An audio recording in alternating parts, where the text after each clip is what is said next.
안녕하세요. 성남에 거주하고 있는 60대입니다. 젊은 나이에 남편을 여의고 아들 하나만을 바라보고 살았어요.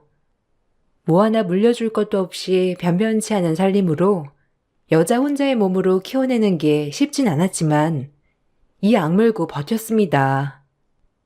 내가 쓰러지면 우리 아들이 쓰러지는 거나 다름없으니까요. 아들은 참 효심이 지극한 아이였어요.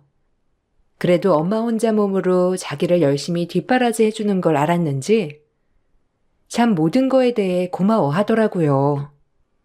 그렇게 안 해본 일 없이 아들에게 뒷바라지를 해줬습니다. 그리고 아들은 한국 최고의 의대 서울대 의대를 들어가서 당당히 의사 면허증을 취득했어요. 얼마나 눈물이 나던지 그때 아마 내 생에 제일 기쁘고 행복했던 날인 것 같아요. 그렇게 전 언제나 행복할 것 같았던 인생이 기다리고 있다고 생각했어요.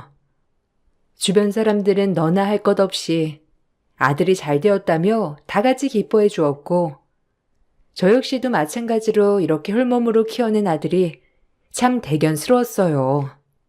아들 또한 저에 대해 고마움을 아는지 저에게 늘 다정다감한 아들이었어요. 그야말로 행복했었죠.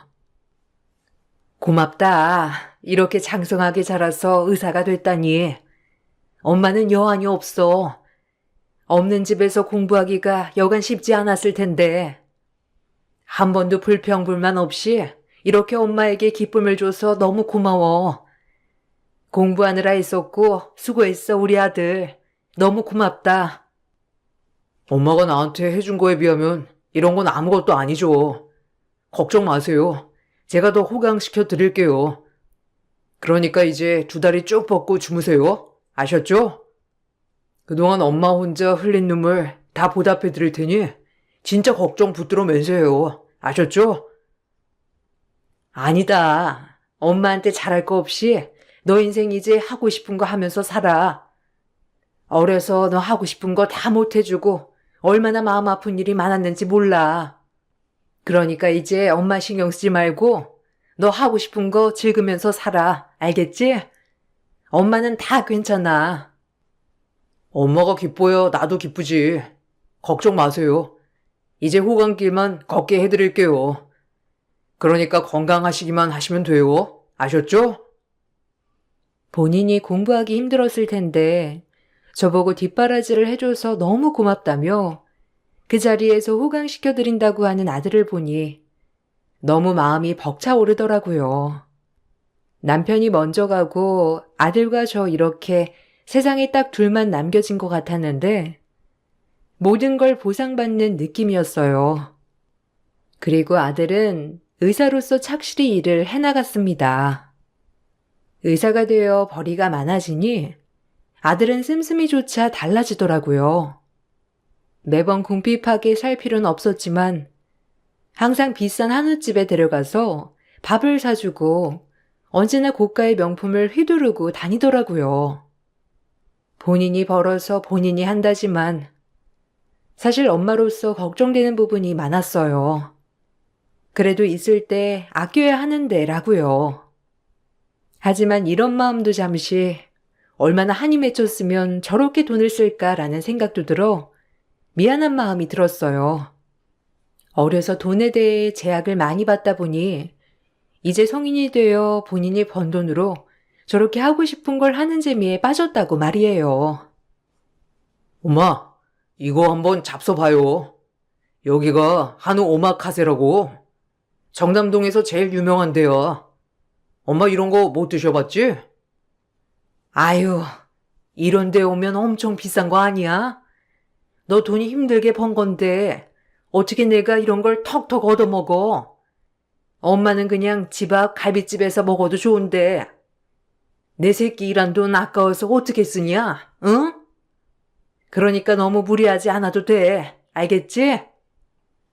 에이, 엄마한테 쓰는 건데 뭘. 그리고 아들 이 정도 버니까 너무 벌벌거릴 필요 없어. 이러려고 돈 버는 거잖아. 그래도 그렇지. 너 할 거 하는 거야 좋지만 엄마를 위해서 무리하지는 마. 알겠지?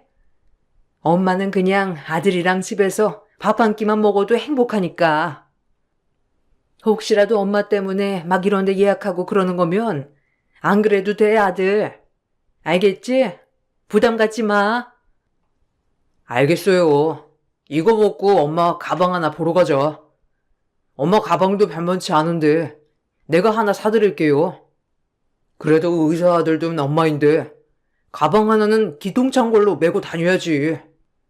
그래야 아들 기도 사는 거라고. 알겠죠? 이거 받아줘야 해요, 엄마. 한사코 부담스럽다고 했지만 아들은 이런 걸 사 먹을 여유 정도는 된다며 밥을 사주었어요. 참 맛있더라고요. 그리고 밥을 먹고는 처음 가보는 명품 매장에 들어가서 저에게 어울리지도 않는 명품 가방을 사주더라고요. 고맙기도 했지만 걱정이 앞섰어요.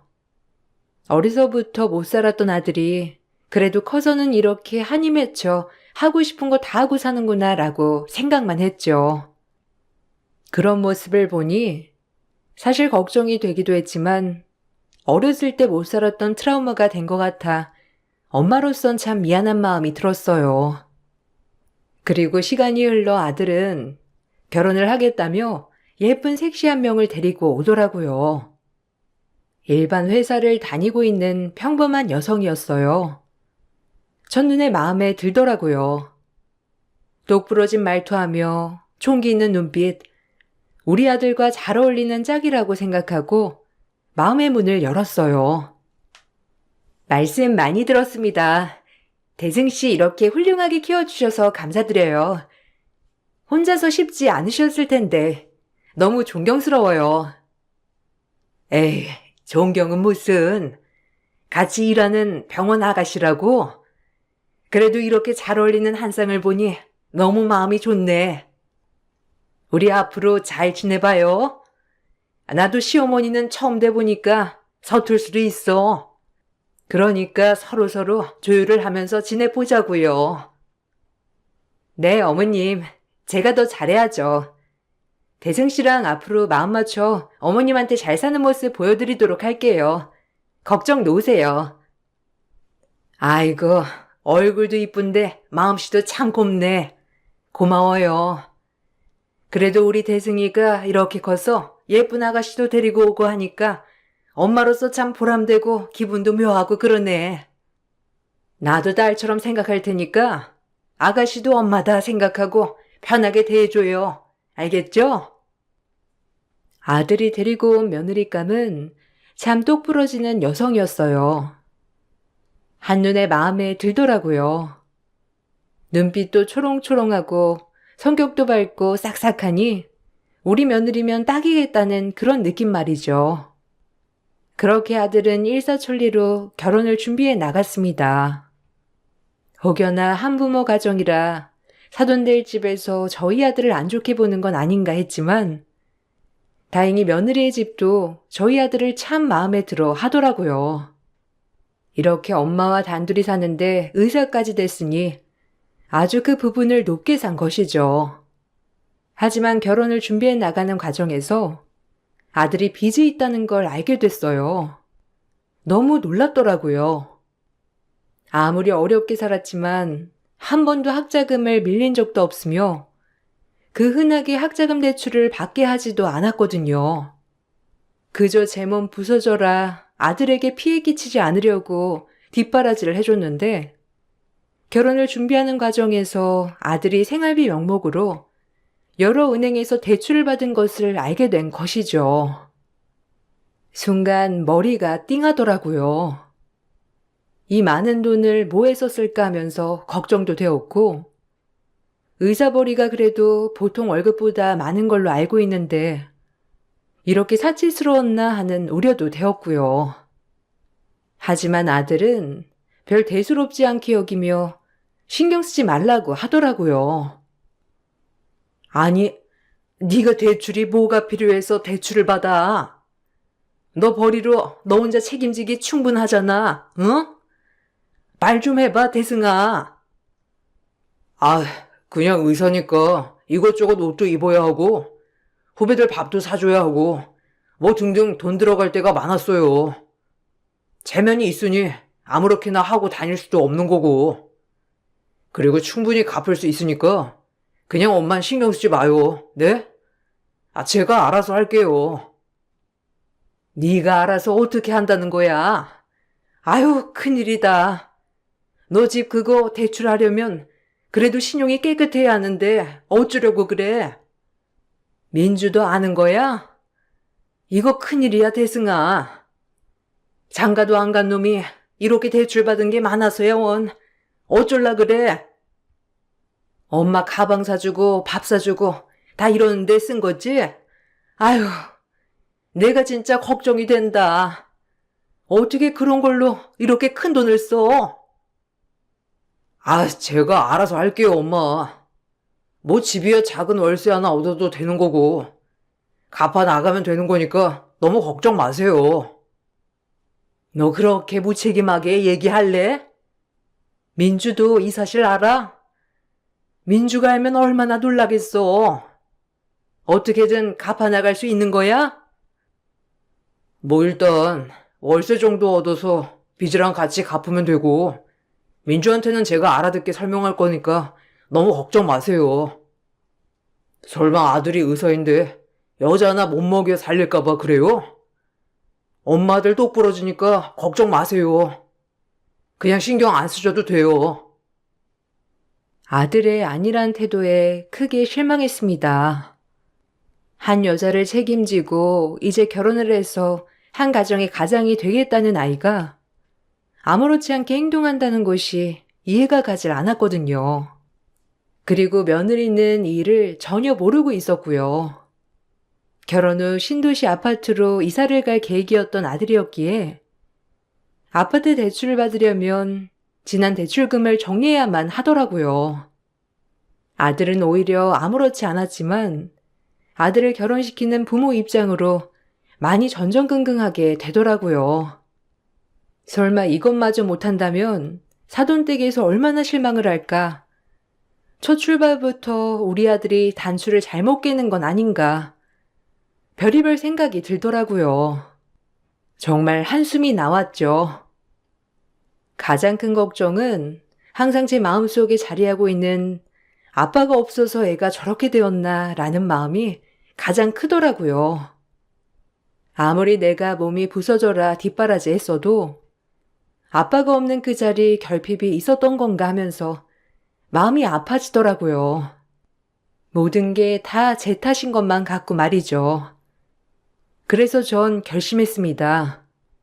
그냥 아들의 빚을 정리해주기로 말이에요. 그래야 마음이 편할 것 같았거든요. 그래서 너 총 빚이 얼마야? 이제 결혼 준비는 해가는데 집마저 못 해간다고 하면 사돈댁이 얼마나 실망하겠어. 가뜩이나 이미 다 준비된 줄 아시는데 엄마한테 말해봐. 그 빚을 해결해야 아파트 대출을 어느 정도라도 받을 수 있지. 한 8천만 원 정도 돼요. 제가 갚을 수 있다니까요. 민주한테 잘 설명해서 빌라 같은 월세 구하면 돼요. 너 왜 이렇게 무책임하니? 엄마가 널 그렇게 가르쳤어? 일단 이 돈으로 지금 네가 있는 빚 싹 다 정리해. 알겠어? 엄마, 이렇게 큰 돈이 어디서 나신 거예요? 아니 내가 해결할 수 있는데 엄마 노후 자금 해야 하는 거 아니에요? 어차피 넣어주려고 모아뒀던 돈이야. 마음 같아선 집도 다 해주고 싶은데 엄마가 여유가 이거밖에 안 돼. 미안하다. 그래도 이걸로 빚이라도 해결하고 민주랑 살 집 대출 알아봐서 당당하게 결혼해. 알겠지? 그리고 앞으로 절대 생활비 명목으로 이런 무서운 대출 같은 거 받지 말고. 너 한 번이 무섭지?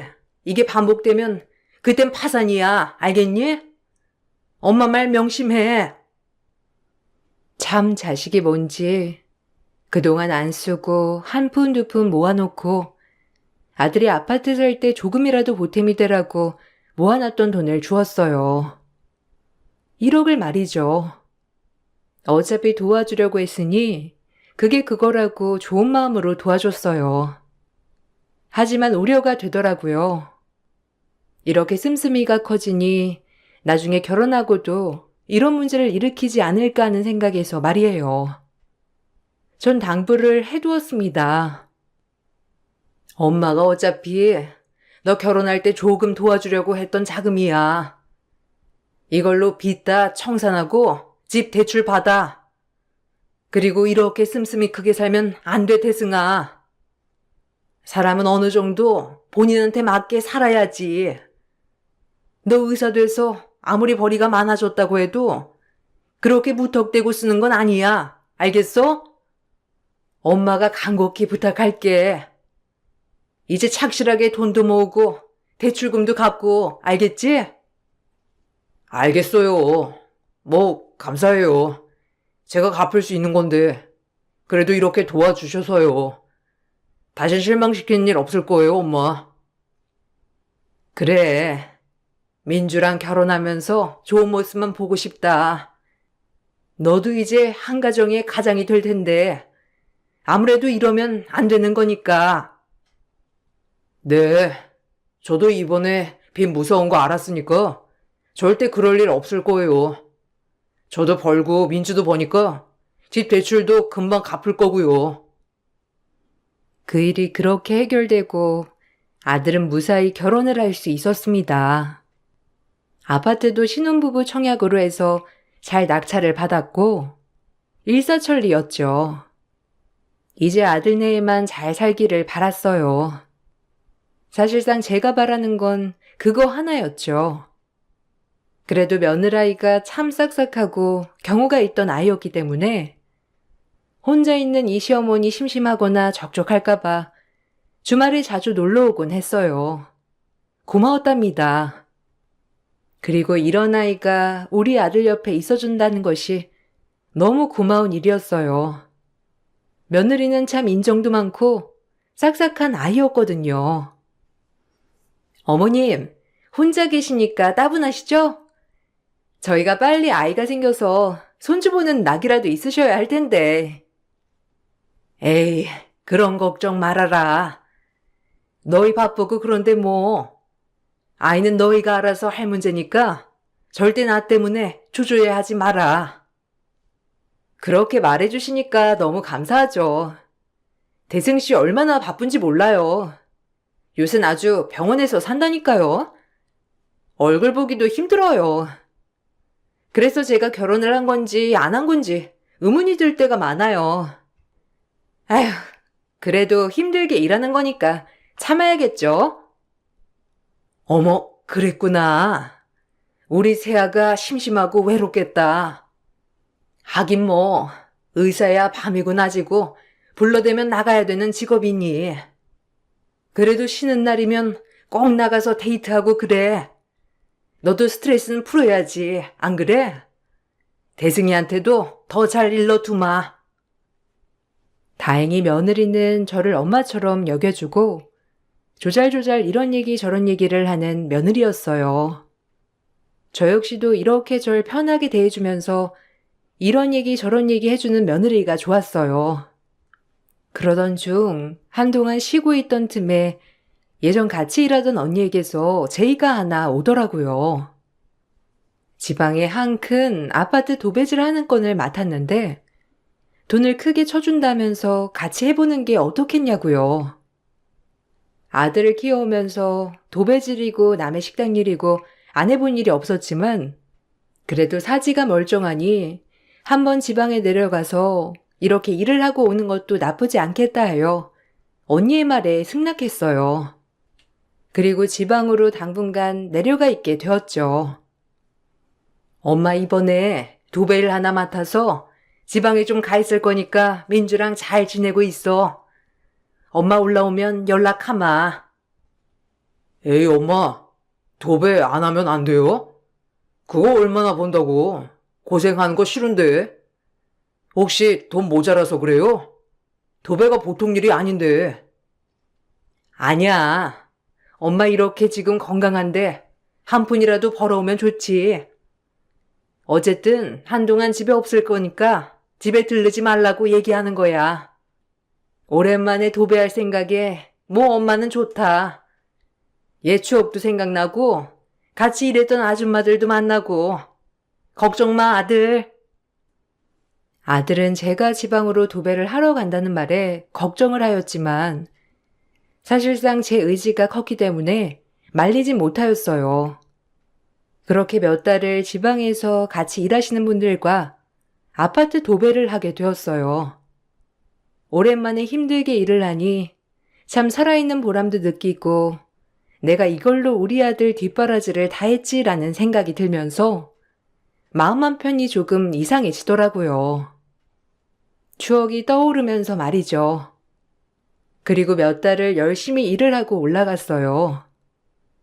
올라가면서 그래도 여윳돈을 조금 또 마련했다는 생각에 참 뿌듯하더라고요. 지방에서 다시 본집으로 올라오자마자 아들네가 보고 싶었지만 어찌된 영문인지 둘 다 전화를 받지 않더라고요. 아들이야 바쁜 직업이다 보니 원래가 전화를 잘 받지 않았고 며느리도 이상하리만큼 연락이 되지 않았어요. 슬슬 걱정이 되더라고요. 아들 녀석이 통 전화를 안 받네. 무슨 일이 있는 건지 걱정돼 죽겠어. 한 번도 이런 일이 없었던 아이인데 무슨 일이지? 에이, 신혼생활 재미 좋은가 보지. 너무 그렇게 전화하지 마. 다 큰 성인들이 알아서 하는 거지, 안 그래? 에휴. 하여간 아들 바보라니까. 그래도 아들 하나 그렇게 번듯이 키워놓으니까 얼마나 좋아. 지금 우리가 제일 부러워하잖아. 에이, 번듯하다니. 그냥 열심히 사는 거지 뭐. 그래도 그렇게 봐주니까 고맙네. 어쨌든 올라가면 좀 가봐야겠어. 그래도 너무 신경 써버릇하면 며느리도 불편해할 거고 아들도 일하는데 방해가 될까봐 좀 참았습니다. 그러다 하도 연락이 되지 않아 산에 가서 봄나물 좀 많이 캐어 아들네 집으로 향했죠. 이런 적이 한 번도 없어서 조금 불안한 마음이 들었거든요. 며느리가 봄나물을 참 많이 좋아하기도 했고요. 오랜만에 아들네를 볼 생각에 마음이 들뜨더라고요. 그렇게 그 집으로 향했죠. 봄나무를 캐서 아들네의 집으로 향했는데 벨소리를 듣고 인기척은 있으나 대답이 없더라고요. 걱정이 되었습니다. 단 한 번도 이런 일이 없던 터라 정말 집에 무슨 일이 있나 싶었거든요. 계속 인기척이 없자 전 결국 아들네 집 문을 열어보기로 했죠. 예, 대승아, 민주야, 안에 있니? 아, 왜 이렇게 연락이 안 돼? 봄나물 좀 캐왔는데 문 좀 열어줄래? 혹시 무슨 일 있는 거야? 제 말에도 아무 대꾸가 없었고 전 아들네의 집에 비밀번호를 열고 들어갔어요. 현관 비밀번호를 누르고 들어간 순간 며느리는 세상에 지친 표정으로 절 보고 있었고 아들은 방에서 나오질 않더라고요. 너무 놀랐습니다. 몇 개월 만에 이런 일이 일어났으니 도대체 무슨 일이 일어난 건지 가늠을 할 수 없었거든요. 너무 놀라 아들 방에 들어가 보니 못 본 사이 건장했던 아들이 50kg 갈비씨로 변한 채 울부짖고 있더라고요. 그리고 그때 드는 생각이 며느리가 원망스럽더라고요. 다 나가란 말이야. 다 필요 없어. 망했어, 내 인생. 당신도 엄마도 그냥 제발 나 좀 내버려둬요. 네? 아니, 이게 어떻게 된 거야? 아니, 어미, 네가 어떻게 이래? 응? 대승이한테 무슨 일이 있었던 거냐고? 말 좀 해봐. 나가요, 나가. 다 필요 없어. 민주 너도 엄마도. 내 인생 이제 망했어. 망했다고. 이제 난 끝이야, 정말. 제가 이렇게 놀라서 며느리를 쳐다보고 물어보고 있는데 며느리는 피식거리며 비아냥거리더라고요. 전 그 모습을 보고 화를 참지 못했어요. 그리고 며느리의 뺨따기를 치려는데 며느리가 뱉은 딱 한마디, 정말 제 인생을 송두리째 부정당하는 것 같았죠. 어머님 아들, 모든 게 다 가짜예요, 가짜. 알아요? 의사도 가짜. 제가 속았다고요. 어머님이 지금 화낼 입장이 아니라고요. 제가 얼마나 기가 막히면 대꾸도 안 하겠어요. 지금 몇 달째 정신도 못 차리고 저러고만 있어요. 알아요? 분한 건 나라고요. 뭐라고? 그게 무슨 뜻이야? 속았다니? 아니 의사가 가짜라고? 네가 말해봐라, 어? 대승이 네가 말해보렴. 무슨 소리야? 말 그대로예요. 여태까지 서울대 의대며 의사이며 다 거짓말이었다고요. 주식이랑 코인으로 그동안 돈 벌어왔고 그게 안 될 때마다 대출받아가면서 생활했던 거고요. 생활비를 하도 안 줘서 캐대니까 결국 이 꼴이었어요. 그리고 어머니, 저희 집 넘어갔어요. 이 사람 대출비도 여태까지 못 내서 경매로 말이에요. 지금 울 사람이 누군데 본인이 다 잘못해놓고 먹지도 자지도 않고 새벽부터 지금까지 계속 주식만 들여다봐요. 알아요? 저 진짜 어쩌면 좋아요? 순간 며느리의 말에 머리가 새하얗게 질려오더라고요. 그리고 난생 처음으로 제 아들에게 뺨을 올려다 붙였습니다. 아들은 망연자실해 있다가 제가 뺨을 올려다 붙이니 놀란 눈치더라고요.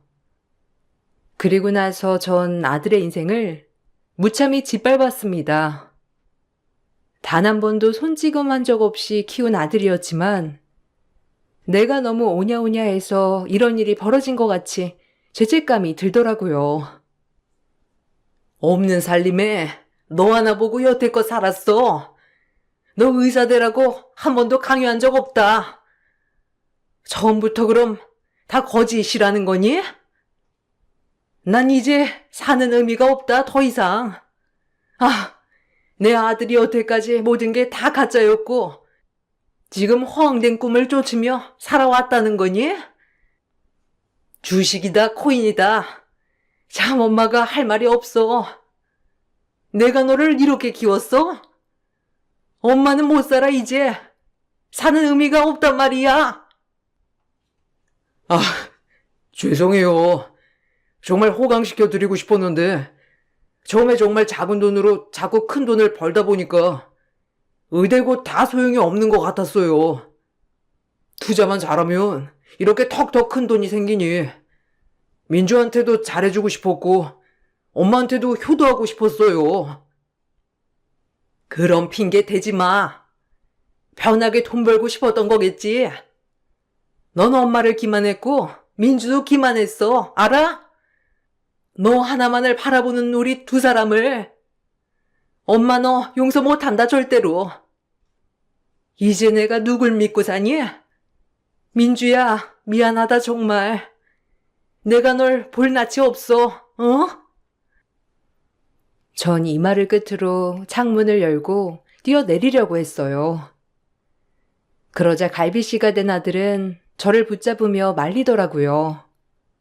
며느리도 옆에서 울고만 있고요. 그리고 아들은 무릎을 꿇고 저와 며느리에게 사죄를 하더라고요. 그날 아들은 만신창이가 된 채 저희에게 모든 걸 고백했어요. 정말 억장이 무너지고 가슴이 아프더라고요. 절대 아들을 옹호하는 건 아닙니다. 그저 어린 시절 내가 뭘 잘못해 주었길래 이러고 있는 것인가 하고 정말 마음이 찢어졌죠. 그리고 정리를 했어요. 착하디 착한 며느리는 이걸 다 알고 있음에도 모든 걸 용서하고 같이 다시 시작해보고 싶다고 하더라고요. 받은 배신보다 하고 싶은 사랑이 크다고요. 그럼에도 아들이 정신 차리지 못할 시 며느리는 가차없이 떠날 거라고 엄포를 놓았어요. 사실 이걸 다 견뎌낼 힘도 전 없더라고요. 이 사람 원망스럽지만 이 사람이 의지만 있다면 한 번만 더 기회를 주고 싶어요, 어머니. 저도 제가 왜 이러는지. 민주 놔주고 다시 시작해. 그리고 공장 일이든 하루 벌어 하루 사는 거건 너 혼자 힘으로 이거 다 갚고, 알겠어? 엄마한테 의지하지 마라, 이제. 그때도 내가 돈을 해주는 게 아니었는데 그 돈으로 또 빚 갚고 주시겠지? 아, 정말 할 말이 없다. 죄송해요. 다시 시작해보려고 했는데 도저히 엄두가 안 나요, 엄마. 어쩌면 좋아요, 네? 무섭고 두려워요. 나약한 것. 너를 내가 그렇게 키웠어? 그래, 내 잘못이지 누굴 탓해? 내가 널 잘못 키운 내 잘못이야. 내가 살아서 뭐해? 어머님, 같이 힘으로 헤쳐나가고 싶어요.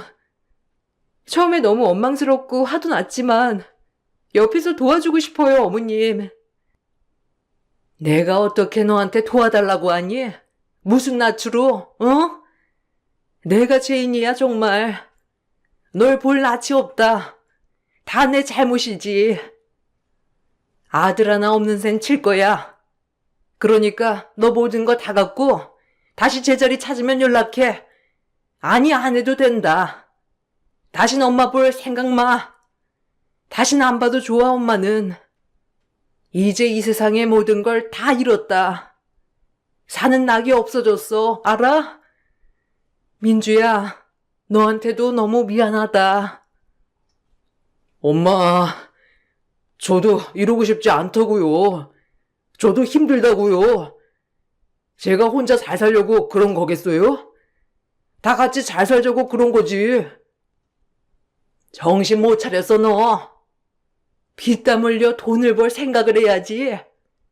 그저 앉아서 그러고만 있었으니 엄만 너무 실망이야, 정말. 이 말을 끝으로 전 집을 나왔어요. 그리고 저희 집으로 향했죠. 정말 많이 울었습니다. 그리고 마음을 독하게 먹기로 했죠. 며느리에게 미안하지만 전 아들을 다신 보지 않으려 했습니다. 그리고 아들네 부부가 이혼을 하든지 말든지 정말 신경을 끄고 살았어요. 하루하루가 암흑 같았어요. 살아서 뭐하나 하는 마음이 컸거든요. 그리고 제 자신을 자책하는 한 해 한 해였어요. 그리고 얼마나 시간이 흘렀을까요? 그로부터 6년이 흘렀어요. 어느 날 초인종 벨이 울리더라고요. 인적이 드문 저희 집에 아들과 며느리 그리고 손주까지 방문을 했더라고요. 아주 신수가 환해진 채로요. 그리고 바로 현관에서 아들은 무릎을 꿇었고 저에게 싹싹 빌며 말하더라고요. 모든 걸 다시 시작했다고 말이에요. 그날 정말 뜨거운 눈물을 흘렸습니다. 감사하기도 했고요. 그리고 이렇게 새 식구 행복한 모습을 보고 있으니 저조차 응어리가 풀리더라고요. 다신 안 보겠다고 다짐을 했지만 이런 모습을 보니 제가 여태까지 아들네를 참 많이도 기다리고 있었구나 싶기도 하면서 마음이 사르르 녹더라고요. 엄마, 죄송해요. 민주 덕분에 다시 일어날 수 있었어요. 저희 이제 많이 자리 잡았고 여기 엄마 손자예요. 아, 죄송합니다. 어머님, 죄송해요. 그리고 이제 대승씨 많이 정신 차렸어요. 아이 가지고 바로 연락드리고 싶었는데 이렇게 성공해서 찾아오고 싶었어요, 어머님. 그동안 마음고생 많으셨죠? 정말 죄송합니다. 어머님 면목 없어요. 정말 마음고생 많이 하셨죠?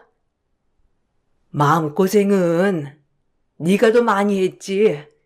미안하다 내가 너 하나 도와주지 못하고. 너한테 제일 미안해. 연락도 못했다 그래서. 아들이야 안 보면 그만이지만 너한테 내가 체인이니 어떻게 연락을 하겠어. 안 그래? 정말 미안하다. 고생했어 민주야. 고맙다. 참 착한 며느리는 아들 곁을 떠나지 않고 아들이 다시 제자리로 돌아갈 수 있도록 정말 많이 도와줬더라고요. 아들은 일용직부터 시작해서 모든 일을 하면서 빚을 갚아 나갔다고 했어요. 며느리 말로는 이것만이 엄마와 며느리에게 속지 않은 길이라며 아무것도 보지 않고 앞만 보고 달렸다고 해요. 그리고 지금은 음식 솜씨가 좋은 며느리와 함께 분식집을 운영한다고 해요. 다행히도 분식집이 너무 잘 되어서 아들과 며느리는 눈꼴 뜰 새 없이 바쁘다고 했죠. 참 6년 만에 이런저런 얘기를 들으니 마음이 북받쳐 오르면서도 기분이 좋더라고요. 그 사이 아들은 다시 살도 많이 붙었고 얼굴이 지난번보다 더 밝아지기도 했고요. 무엇보다 아들도 본인의 아들이 생기니 예전에 하던 주식이니 코인이니 다시 거들떠보지 않고 하루하루 피땀 흘리며 살아가고 있더라고요. 참 고마웠어요. 그리고 이제서야 모든 게 제자리를 찾은 것 같아 기분이 좋았습니다. 그리고 아들이 돈 봉투를 내밀더라고요. 엄마, 이거 그때 엄마가 처음에 결혼할 때 도와주셨던 돈이에요.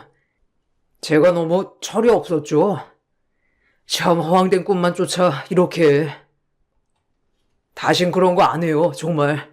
정신 차렸어요.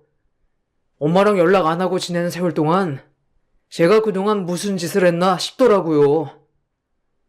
민주한테도 엄마한테도 늘 제 인생은 거짓이라 두렵기만 했는데 이제서야 모든 거에 떳떳해진 것 같아요. 죄송해요, 엄마. 정신 차렸어?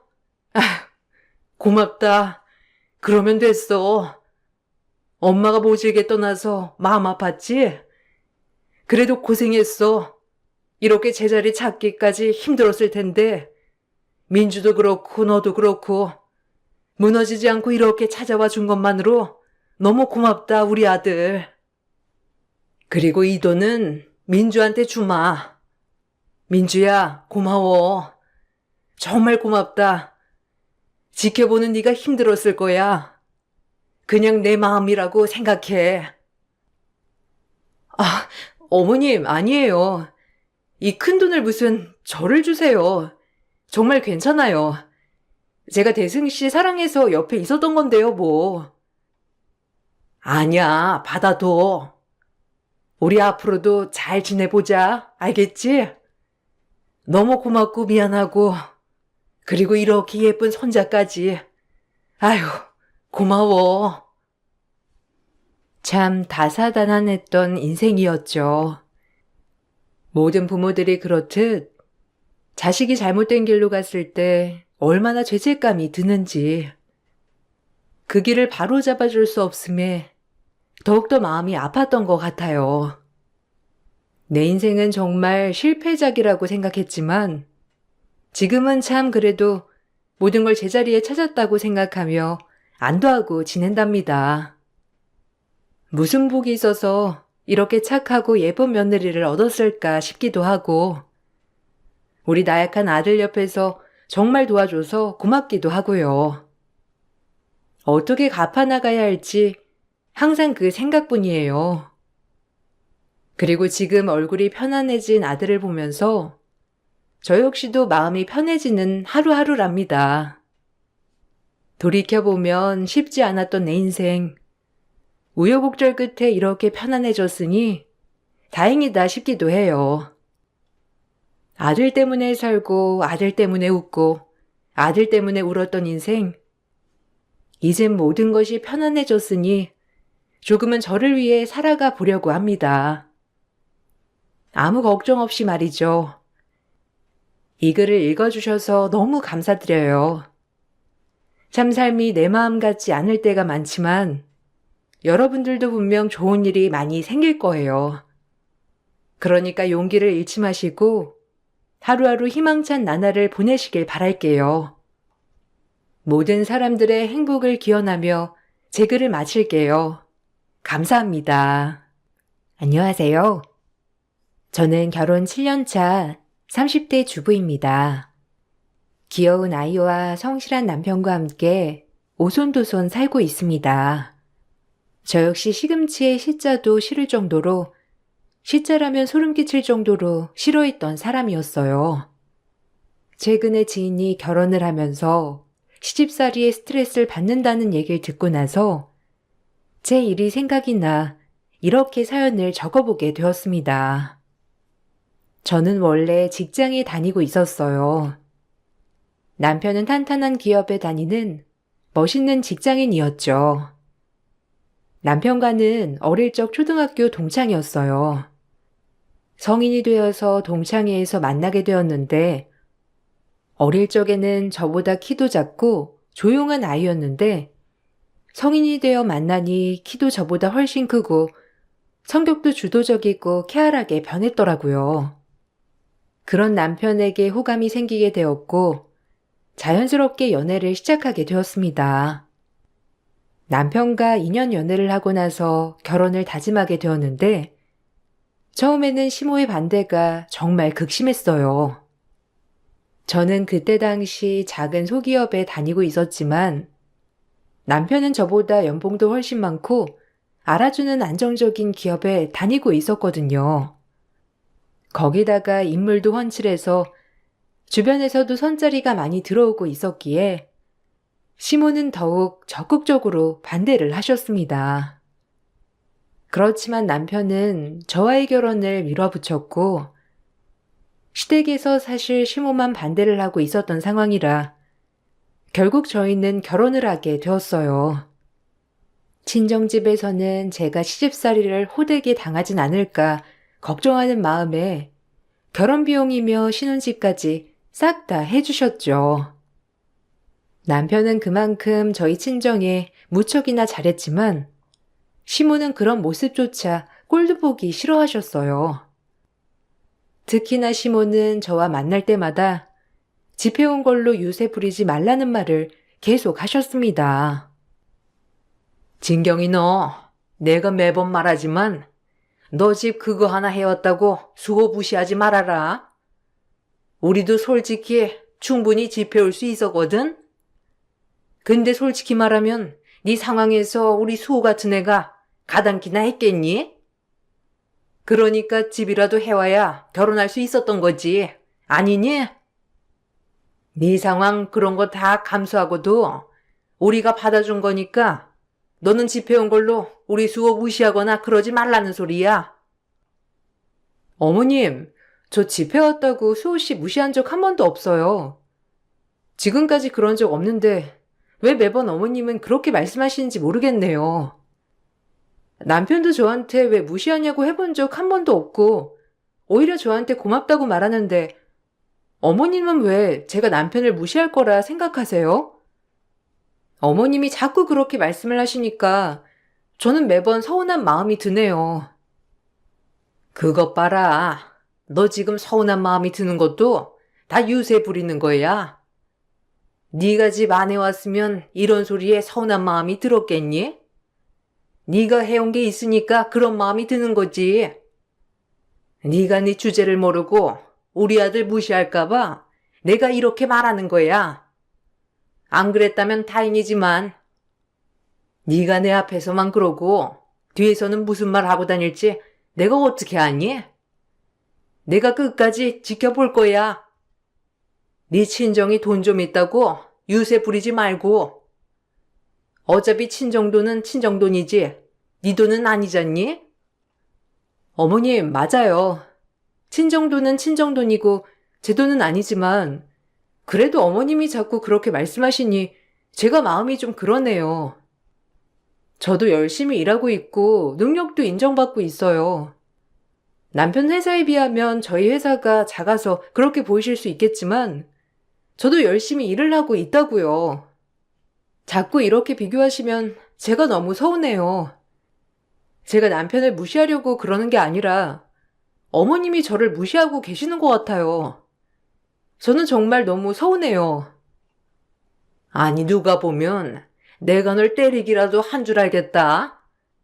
그냥 말 한 번 한 거 가지고 너 너무 예민한 거 아니니? 그러지 말라는 말도 못해. 주변에서 보니까 집해온 며느리들이 너무 유세를 부린다고 하길래 내가 해본 말이다. 그냥 저는 안 그런다 하면 될 것을 너는 너무 오버해서 말하는 경향이 있어. 누가 보면 시집살이라도 당하는 줄 알겠어.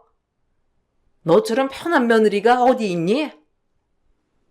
시모는 저에게 직접적인 행동으로 시집살이를 했던 건 아니었지만 매번 남편과 비교를 하면서 비꼬거나 다른 며느리들이 어떻게 하는지 비교를 하면서 저를 압박하곤 했습니다. 친정집은 잘 살았지만 부모님의 연세가 많으신 상황이었고 저는 늦둥이 외동딸이었어요. 그러다 보니 친정 부모님께서는 저에게 하나부터 열까지 모든 걸 다 해주시려고 노력을 하셨죠. 결혼을 하고 나서는 제 결혼 생활을 존중해 주신다면서 저희의 가정을 응원해 주시고 인정해 주셨지만 시모는 그러지 않으셨어요. 저에게 하나부터 열까지 모두 바라셨죠. 그러던 중 임신을 하게 되면서 다니던 회사를 휴직하게 되었어요. 회사에서 배려를 많이 해주셔서 임신 후반기부터는 쉴 수 있었는데 그렇게 되자마자 시모는 마치 저를 5분 대기조처럼 부르기 시작하셨죠. 나 여기 시내 자주 가는 옷가게에 와 있는데 여기까지 오려면 얼마나 걸리더라? 한 10분이면 되겠지? 10분 후에 여기 바로 와. 짐도 너무 많고 날도 더워가지고 내가 버스 타고 집으로 못 가겠어. 여기 와서 짐도 좀 옮겨주고 온 김에 집에 와서 네 남편 좋아하는 반찬들도 챙겨서 가지고 가고 재료는 다 준비해 놓았으니까 너랑 나랑 손질하면서 하나씩 만들자. 어머님, 저 지금 병원 진료 때문에 밖에 나와 있어요. 지금 기다리고 있는데 1시간은 더 기다려야 한다고 해서요. 오늘 정밀 검사도 해야 돼가지고 오래 걸릴 수도 있을 것 같아요. 저 기다리지 마시고 택시 타고 가세요. 버스 타기 어려우시면 택시 타고 가시는 게 좋을 것 같아요. 택시 아니면 제가 불러드릴까요? 아니, 너는 돈 아까운 줄도 모르고 왜 매주 병원을 그렇게 들락날락 하는 거냐? 병원 가가지고 뭘 더 본다고 그러는 건데 그냥 성별만 알고 산딸만 알면 되는 것을. 우리 아들이야 뭐 건강한데 알아서 건강한 핏줄 주지 않았겠어? 애가 여기서 이상 있으면 그건 네 탓이지 뭘 탓하겠어. 병원 진료를 1시간씩이나 기다려서 받고 앉아있어? 너도 참 미련하다. 됐고 병원 진료도 받아서 뭐하니? 그냥 당장 여기로 와라. 밖에 있으니까 지금 출발하면 얼추 맞겠구나. 어머님, 제가 아임 이상 있을까봐 가는 게 아니라요. 병원 진료는 원래 주기적으로 봐야 하는 거고 저 조상기 있다고 했잖아요. 지금 조상기 있어가지고 움직이기도 힘들고 거기다가 자주 와서 확인도 해줘야 해요. 기다리지 마시고 그냥 집으로 가세요. 제가 택시는 그쪽으로 보내드릴게요. 아니, 넌 시어머니가 말을 하면 한 번을 안 듣니? 내가 뭐라고 했어? 병원 진료 보지 말고 여기 당장 오라고 말하지 않았니? 너 지금 나 무시하는 거야? 내가 한 번을 참아줬는데 그걸 무시하고 그냥 택시 타고 가라고 해? 지금 네가 막 나가자는 거구나. 이게 정말 시어머니 말을 개똥으로 안 해. 내 아들 돈으로 병원 진료 보는 주제에 지금 뭐라고? 아니에요, 어머님. 그게 아니라요. 아이 병원 진료 때문에 그러는 거잖아요. 제가 다른 것도 아니고 병원 때문에 그런 건데 뱃속의 아이는 제 아이기도 하지만 어머님 아들, 제 남편 아이이기도 하잖아요. 어머님, 왜 자꾸 그런 식으로 말씀을 하세요? 어머님 택시 불러드릴 테니까 화내지 마시고 타고 가세요. 나중에 제가 연락드릴게요. 나중에 연락? 야, 됐고. 나 여기서 기다릴 테니까 당장 지금 여기로 와. 당장 오지 않으면 너 집에서 쫓겨날 줄 알아? 네가 아주 그냥 신정 빵빵하다고 시어미를 개무시하고 있구나. 내가 네 버르장머리 오늘 단단히 고쳐놓겠다. 지금 당장 달려와. 시모는 막무가내로 불러내는 일이 많았습니다. 그럴 때마다 잘 설명을 해도 전혀 듣지 않고 무조건 자신이 부르면 와야 한다고 생각을 하셨던 것 같아요. 저도 처음에는 시모의 말을 어쩔 수 없이 들어주곤 했지만 매번 막무가내로 불러대는 통에 도저히 참을 수 없어 남편에게 말을 했죠. 처음 말했던 날에는 남편은 제가 하는 말을 전혀 믿지 않았어요. 여보, 당신이 어머님이랑 통화를 좀 해주면 안 되겠어? 나 오늘 일이 있다고 했는데도 어머님이 막무가내로 지금 당장 오라고 화내시네? 내가 정말 난감해서 그래. 어머님한테 나 말씀드렸는데도 계속 막무가내로 오라고 하시고 무시하신다고 하시니까 내가 미치겠어. 당신이 전화해서 말 좀 해주면 안 돼? 안 그래도 엄마가 방금 전에 나한테 전화 왔었어. 근데 엄마 말로는 그런 거 아니던데. 당신한테 며칠 전에 미리 오늘 오라고 말했다고 하시는데 당신이 약속을 그냥 잡아버렸다며. 그래서 일 끝나고 오라고 말했는데 당신이 오늘은 시간이 전혀 없다고 말했다고.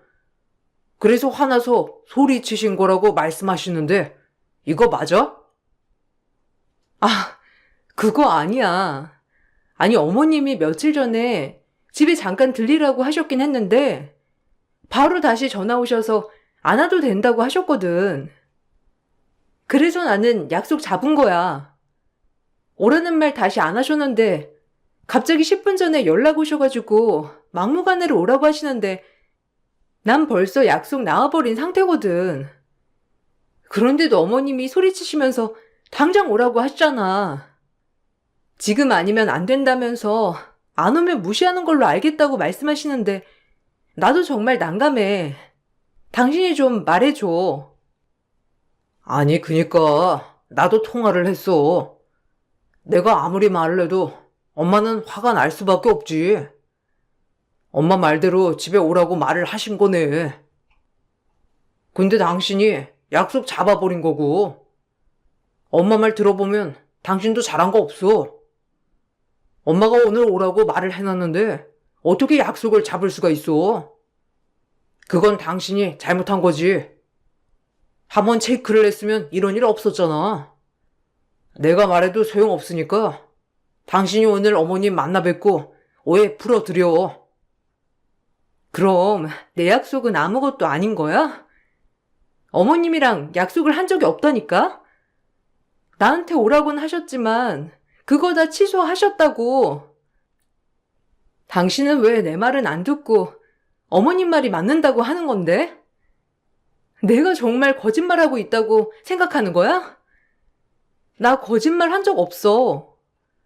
당신 진짜 내가 이렇게까지 말하는데 정말 너무하다. 처음 남편은 저의 말을 전혀 믿지 않았어요. 그도 그럴 것이 시모에게 남편은 너무나 귀한 아들이었고 나와 결혼하기 전까지는 이렇게 큰 트러블이 없었기 때문이었죠. 남편도 수더분하고 순둥순둥한 사람이었기 때문에 시모와의 트러블이 없었는데 결혼하면서 저와의 트러블이 크게 생기자 남편은 당황스러워하기도 했어요. 그렇지만 처음 남편은 저보단 시모의 말을 더 믿었고 그러다 보니 시모 때문에 남편과 다투는 날이 많아졌습니다. 저는 그런 남편에게 큰 서운함을 느끼게 되었죠. 제 말을 전혀 믿지 않는구나 느껴지면서 저는 모든 통화 내용을 녹음하기 시작했어요. 그제야 남편은 시모가 저에게 어떻게 말을 하는지를 알게 되었죠.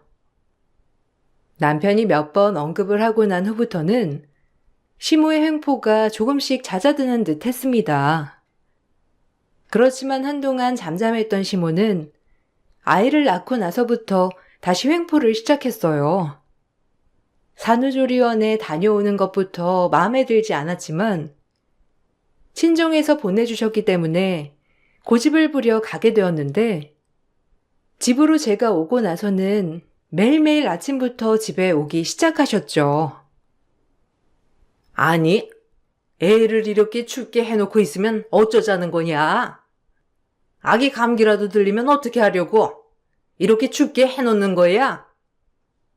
난방도 좀 더 빵빵하게 뜨끈하게 해놓고 있어야 하고 아이 속삭에도 더 두꺼운 걸로 똘똘 감싸줘야 하는 거 아니니?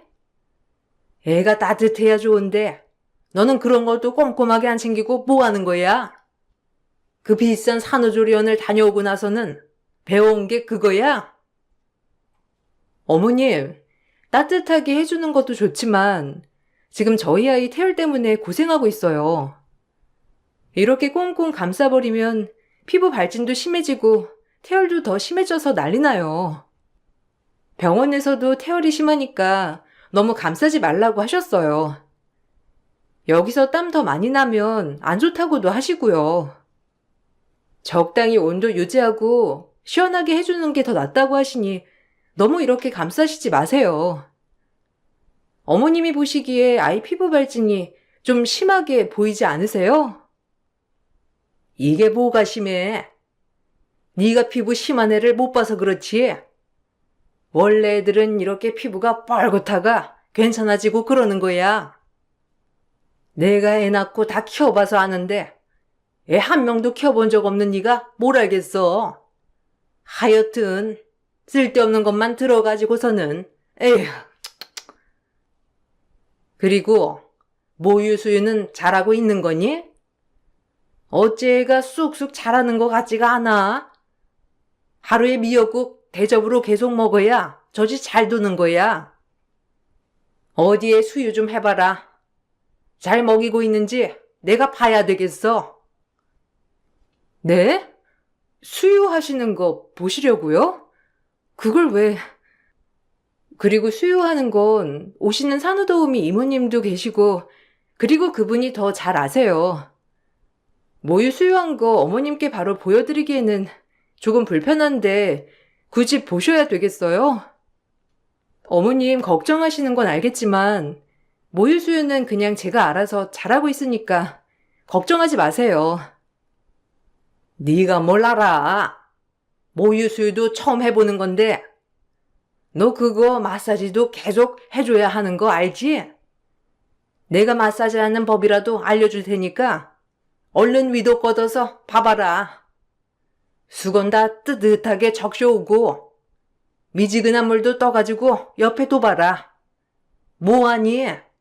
가서 얼른 준비하지 않고. 너는 이제 엄마로서 이런 것도 다 알아야 하는 거야. 어머님, 이렇게 하시면 제가 너무 불편하죠. 아직 저 출산하고 2달도 안 됐어요. 조리원도 어머님 한 달 있고 싶은 거 죽어도 안 된다고 하셔가지고 남편한테 엄청 뭐라고 하셨잖아요.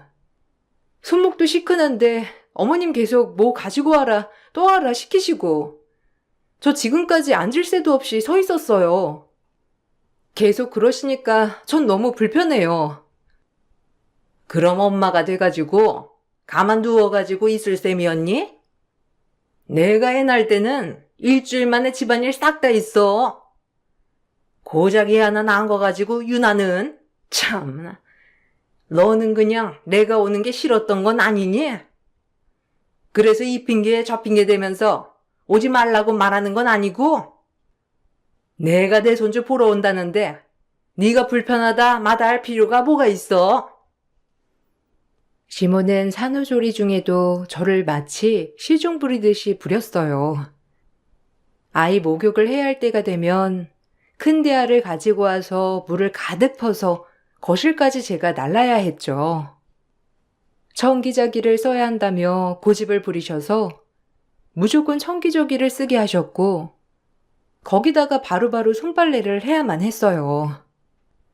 애벌 빨래를 하고 세탁기를 돌리려고 하면 엄마 자격이 없다면서 저를 비난하기도 했죠.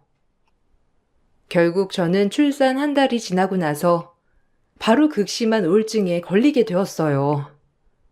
하루 종일 밥도 제대로 먹지 못한 채 아이만 보면 울면서 있었고 그런 저를 보고 심각성을 느낀 남편이 지방에 있는 엄마를 집으로 불러줬습니다. 아유, 진경아. 아유, 우리 딸. 왜 이 지경이 될 때까지 한 번을 말을 안 했어? 엄마한테 힘들다고 전화라도 한 통 해주지. 엄마가 정말 미안하다. 네가 이렇게나 힘든 줄 몰랐어. 사돈께서 오신다고 하시니 우리보다 훨씬 더 잘 돌봐주실 줄 알았는데 이렇게 힘들었다니 내가 정말 미안하다. 엄마가 무지했어. 진경아, 정말 괜찮니? 힘들었지? 엄마가 곁에 있어줘야 하는데 내가 너무 내 생활만 중요해가지고 신경 못 써줘서 미안해. 엄마, 나 진짜 미치는 줄 알았어. 더 이상 못하겠다 싶었다고. 엄마, 너무 힘들어. 아이는 정말 너무 이쁜데 너무 힘들어서 아침에 눈뜨기가 싫더라고. 초인종 소리만 들려도 나 심장이 벌렁벌렁 떨려서 못 살겠어. 당장 뛰쳐나가고 싶었는데 그러지 못했어. 엄마, 내가 엄마 자격이 없는 거야? 정말 엄마가 될 자격이 없어서 그런 소리나 하는 거야? 아니야. 우리 딸 얼마나 힘들었으면 그랬겠니? 엄마는 다 이해해. 엄마도 그랬어. 엄마도 힘들고 외롭고 미칠 것 같은데 나중에 시간 지나니까 좀 괜찮아지더구나. 진경아, 엄마가 진경이 다 괜찮아질 때까지 곁에서 도와줄게. 알았지? 엄마, 나 여기 말고 엄마 집에 가면 안 돼? 여기 있다가는 나 미칠지도 모르겠어. 다른 거 다 놓고 집으로 가고 싶은데 한 달만이라도, 아니 일주일만이라도 걱정 없이 푹 쉬고 싶어서 그래. 우리 집에 가서 쉬면 나 진짜 괜찮아질 것 같아. 남편한테도 말했어. 엄마, 나 우리 집으로 가고 싶어. 아휴, 그래. 집에 가자. 집에 가서 푹 쉬어.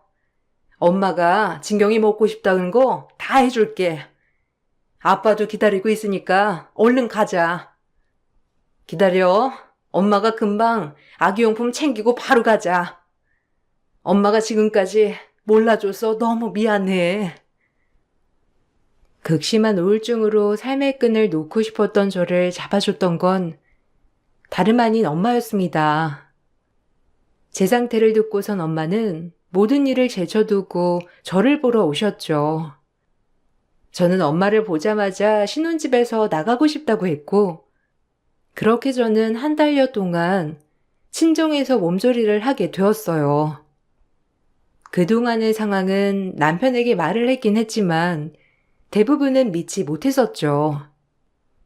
그러다가 아이 때문에 설치한 CCTV를 통해서 어느 정도 시모의 행동을 남편이 알게 되었고, 남편은 시댁으로 찾아가 뒤집어 엎은 듯 했어요. 그 후로 시모는 저에게 대놓고 뭐라고 하지 못하셨죠.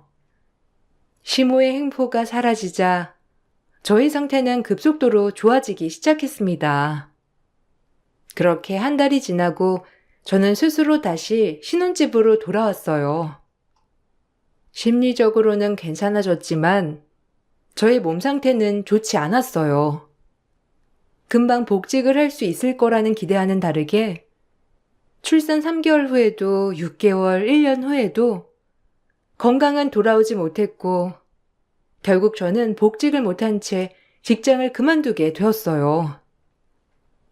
그 소식을 듣고선 시모의 행포는 점점 더 심해지기 시작했습니다. 시모는 제가 건강이 좋지 않으니 아이를 봐주겠다는 명목으로 집으로 찾아왔어요. 처음에 왔을 때에는 집안일을 해주는 듯 했지만 점점 시모는 제 살림에 간섭하기 시작했어요. 너는 이렇게 과일을 쌓아두면 어쩌겠다는 거야? 이렇게 쌓아두기만 하면 이게 썩어서 나만 나겠니? 한 번 살 때 먹을 만큼만 사야지. 이렇게 돈을 낭비해서야 원? 에휴. 그리고 과일이 얼만데 이렇게 과일을 여러 개 사고 그러니? 수호가 과일 먹을 애도 아니고 다 너 먹으려고 산 거 아니니? 그거 어머님 주변에서 선물로 주신 거예요. 아이 돌이라고 주시기도 하고 그냥 집에 놀러 오면서 사오기도 하고요. 그래서 많아진 거예요. 주변에서 다들 잘 챙겨주시다 보니까 그렇게 됐네요. 제가 돈 주고 산 건 없어요, 어머님. 네 돈이 어디 있어? 다 우리 아들 돈이지. 그리고 살림을 하려면 알뜰하게 사는 방법도 좀 배워야 되겠다. 너 아직도 마트 가서 쇼핑하지? 그런 데 가면 다 상술이야. 비싸기만 하고 몇 개 더 사면 할인해 준다고 하면서 돈 더 쓰게만 하고. 요 앞에 시장 있잖니. 걸어서 30분이면 가는데 운동 삼아 겸사겸사 걸어서 갔다가 살 거 조금씩 사면 얼마나 좋아? 저도 그러고 싶은데요. 제가 아직 오래 걸어 다니기에는 무리라서 다음에 좀 더 발목 괜찮아지면 가볼게요. 저번에 안 그래도 남편이랑 시장 한번 가봤는데 요즘은 많이 저렴한 것도 아니더라고요. 필요한 것도 많이 없어가지고 그냥 저희는 마트 가서 사는 게 편해서요. 시장이 저렴하면 저희도 시장 가서 사고 그래요, 어머님. 너 알다시피 수호 결혼 전에는 월급 싹 다 내가 관리를 했었는데 수호 결혼 때 봤었지? 그 정도면 수호랑 같은 나이의 애들에 비하면 많이 모은 거다. 그렇게 관리를 해야 하는 거야. 너는 일도 안 하고 솔직히 수호가 먹여 살리고 있지 않니? 이렇게 대충대충 살림하면 거덜나는 거야. 시모는 집안 물품이 하나라도 못 보던 게 보이는 날이면 돈을 허투루 쓴다면서 잔소리를 심하게 하셨어요. 집안 물품뿐만 아니라 아이 용품이나 개인적인 물품도 새 제품이 보이면 잔소리를 하셨죠.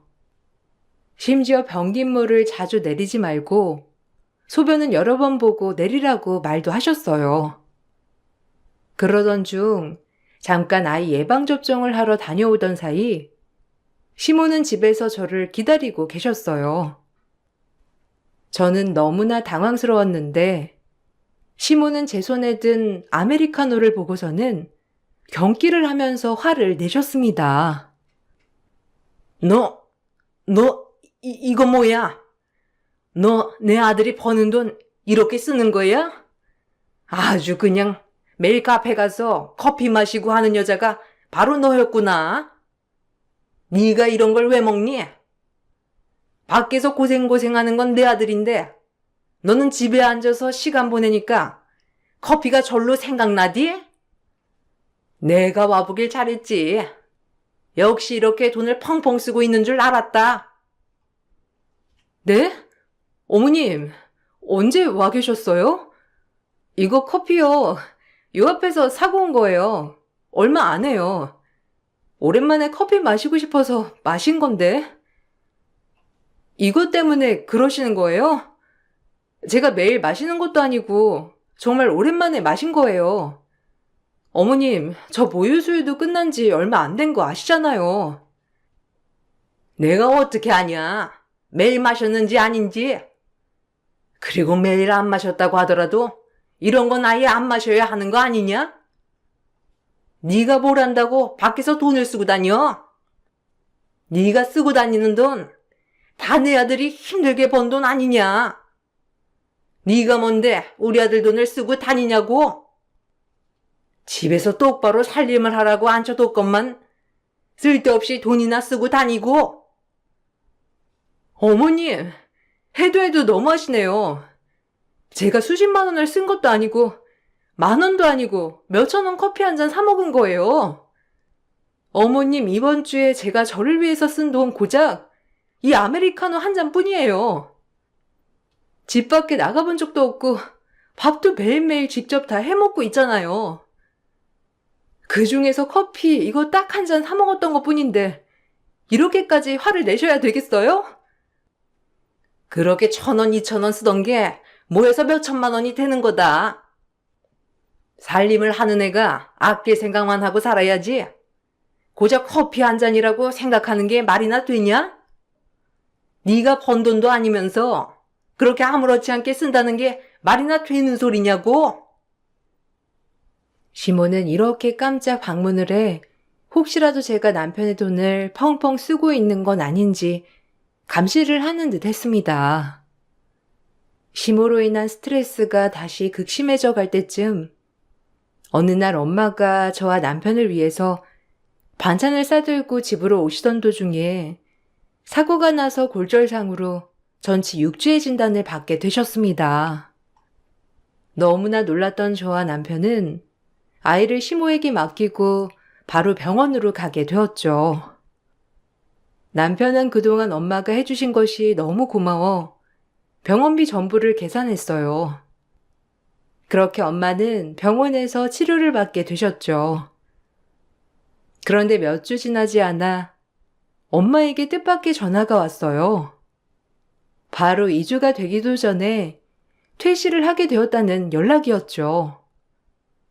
갑자기 무슨 일인가 해서 봤더니 퇴실을 시킨 사람은 바로 시모였어요. 저와 남편은 너무나 황당해 시모에게 따져 물었습니다. 엄마가 진짜 장모님 퇴원시켰어? 엄마가 왜? 장모님 6주 치료 받아야 한다고 내가 말했잖아. 왜 퇴원시킨 거야?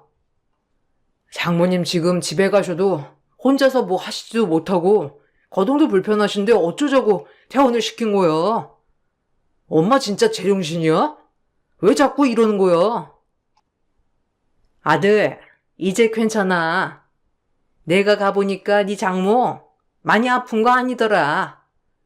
원래 처음엔 놀라서 이곳저곳 아픈 것 같지만 시간 지나면 다 괜찮아.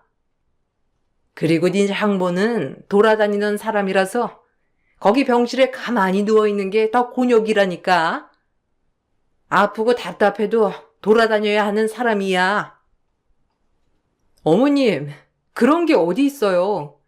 어머니 진짜 왜 그러세요? 저희 엄마 지금 많이 안 좋으세요.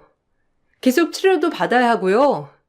아빠도 일 때문에 집에 안 계시는데 어떻게 엄마 혼자 두고 오실 수 있으세요? 적어도 저한테 연락이라도 해주셨어야죠. 저 친정에 가볼게요. 어머, 너 미쳤니? 우리 손주 데리고 어딜 간다는 거야? 아픈 사람 옆에 손주 두고 싶니? 너 애 엄마 맞아? 엄마가 된 게 어떻게 아픈 사람 간병하러 애 데리고 간다는 거야? 됐고, 애 엄마도 괜찮다고 했는데 왜 네가 난리야? 아니 그리고 병원비를 왜 내 아들 돈으로 계산을 한 건데?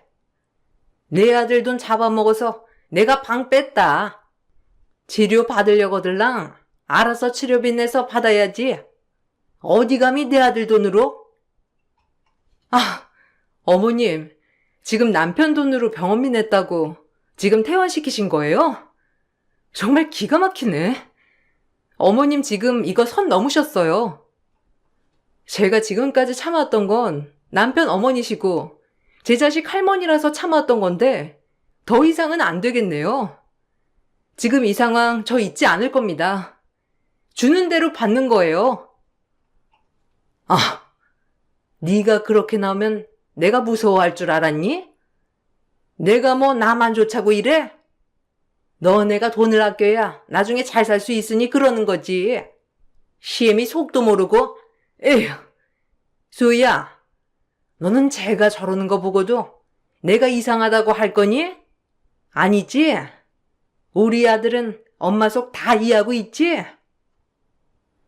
역시나 시모는 엄마의 병원비를 계산했다는 것을 알게 된 후로 바로 엄마의 병실을 뺀 것이었습니다. 저는 너무나 황당했고 더 이상 말로는 통하지 않는구나를 알게 되었죠. 처음 저는 남편과 이혼을 하려고 했어요. 그렇지만 남편은 결사 반대했고 절대로 안 된다면서 울기도 했죠. 그러면서 다른 방법을 제안했는데 저는 그 제안이 솔깃했습니다. 바로 처가살이를 하는 방법이었어요. 남편은 바로 짐을 싸 친정으로 들어갔고 그 사실을 알게 된 시모는 불이 났게 친정으로 달려와 남편을 말렸어요. 어머, 수호야, 넌 지금 뭐 하는 거야? 지금 처가살이하겠다고 들어간 거니? 왜? 네 마누라가 친정에서 안 살면 이혼하겠대? 얘, 그냥 이혼해버려. 저런 애 어디 한둘이니? 쟤보다 더 나은 애 널리고 널렸어. 네 돈 막 쓰는 애를 왜 자꾸 거두려고 그래? 아유, 수호야. 네가 마음이 착해서 그래. 그럴 필요 없다. 이러지 마. 엄마, 아니야. 엄마 말이 맞지. 내가 어렵게 번 돈 함부로 쓰면 안 되는 것처럼 장모님 장인어른이 어렵게 모아 산 집에서 우리가 살면 안 되는 거잖아. 안 그래? 엄마 생각대로라면 그게 맞는 거지. 내가 너무 염치 없었다. 그치? 내가 장모님 장인어른이 사주신 집에 염치 없이 공짜로 살고 있었네. 나 지금까지 살던 거 갚아야 해서 처가살이 할 거야. 그러니까 엄마도 이제 상관하지 말고 가. 아니 그게 무슨 소리야. 그 집 너희 신혼집으로 해준 거잖아. 그런데 무슨 염치 없이 살았다고 그래. 네 장모가 그러디? 너네 그럴 거면 그 집에서 나가라고 그랬니? 아니 무슨 집도 절도 없는 애들한테 그렇게 모질게 그래. 지금 나가면 어디서 살라고? 안 되겠다. 네 장모 나오라고 그래. 아니, 장모님은 그런 말씀 하신 적 없어. 오히려 우리만 잘 살면 된다면서 필요한 거 다 해주시고 우리 위해서 주셨어. 근데 엄마 뭐야? 내가 번 돈 와이프도 가족인데 1,000원도 못 쓰게 감시하고 그랬잖아. 그래 놓고서는 나는 장모님이 주신 집에 사는 건 말도 안 되는 거지. 엄마 말대로라면 이렇게 하는 게 맞는 거 아니야? 나 5년 동안 장모님 장인어른이 해주신 집에서 공짜로 살았으니까 적어도 5년은 처가살이 할 거야. 그러니 엄마는 이제 가. 그렇습니다. 남편은 시모와 연을 끊는 것만으로 자신에게 전달되는 스트레스가 완전히 끊길 것이라 생각하지 않았어요. 그래서 다른 방법을 강구하기 시작했죠. 그렇게 고민을 하다가 생각해낸 방법이 바로 처가살이였습니다.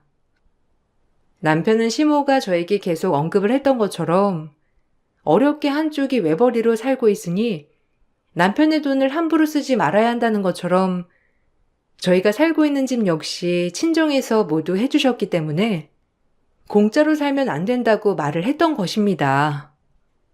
남편의 주장에 시모는 뭐라고 반박할 수도 없었어요. 왜냐하면 저를 그렇게 타박했던 말이 바로 그 말이었기 때문이죠. 시모가 처음에 심하게 반대를 하자 남편은 그렇다면 시모에 맞춰서 처가의 돈을 지불해야 한다고 했어요. 그것만은 더 싫었던 시모는 결국 두 손 두 발 다 들고 말았습니다. 처가살이가 시작되고 난 후 시모는 한 번도 집에 찾아오시지 못하셨어요. 시모가 저에게 연락을 해 뭐라고 하려고 하면 남편은 항상 대신받아 집값에 1%도 갚지 못하게 생겼다며 하소연을 해버렸죠. 그러면서 점점 시모의 행포는 줄어들게 되었고 지금의 시모는 오히려 남편이 처가살이를 하면서 힘들어하지 않기만을 바라고 있다고 합니다. 그렇게 기중하다면서 아들을 끼고 살려고 하다가 결국 더 멀리 달아나 버린 셈이죠. 남편은 이제 저의 말이라면 모두 믿게 되었습니다. 시모는 결국 하나밖에 없는 아들의 신뢰를 잃고 전전긍긍하며 살아가고 계세요. 아직까지 시모와 연락을 따로 해보진 않았지만 저에게 사과를 하려고 기다리고 있다고 하더라고요. 남편은 절대 받아주지 말라고 말하지만 어떻게 해야 할지 고민을 하고 있네요. 여러분들이라면 이러한 상황에서 어떻게 하셨을 것 같나요? 저의 긴 사연 들어주셔서 감사합니다. 모두들 행복한 날 되시길 바랄게요. 안녕하세요. 저는 경기도에 거주하고 있는 40대 여성입니다. 짧다면 짧고 경험이 많으면 많은 나이이죠. 저는 어려서 그저 곱게만 자랐어요. 부모님의 기대에 어긋나지도 않았고 그 어려운 대입도 열심히 노력하여 결실을 이루었어요. 그래서 부모님을 기쁘게 해드렸죠. 어려서부터 항상 고분고분하던 제가 부모님의 기대를 거스르고 선택한 게 지금의 제 남편이에요. 저희 집과 달리 남편네 집은 늘 생계를 걱정해야 하는 그런 수준이었어요. 하지만 제가 그때 뭐가 쉬웠는지 남편이 참 좋았죠. 부모님은 외동딸 고생할까봐 결혼을 극구 반대하셨지만 전 성인이라면 모든 상황을 책임질 수 있겠다 싶어 남편을 선택했어요. 결혼 전 남편은 뚜렷한 능력은 없었지만 그래도 절 많이 아껴주고 사랑해 주었거든요. 그 모습에 반해 이 사람이면 괜찮겠다 싶었죠. 하지만 현실은 훨씬 더 고달팠습니다. 성악을 전공했던 제가 늘 어린아이들 입시를 하며 벌어온 돈으로 겨우겨우 생계를 꾸렸으니까요.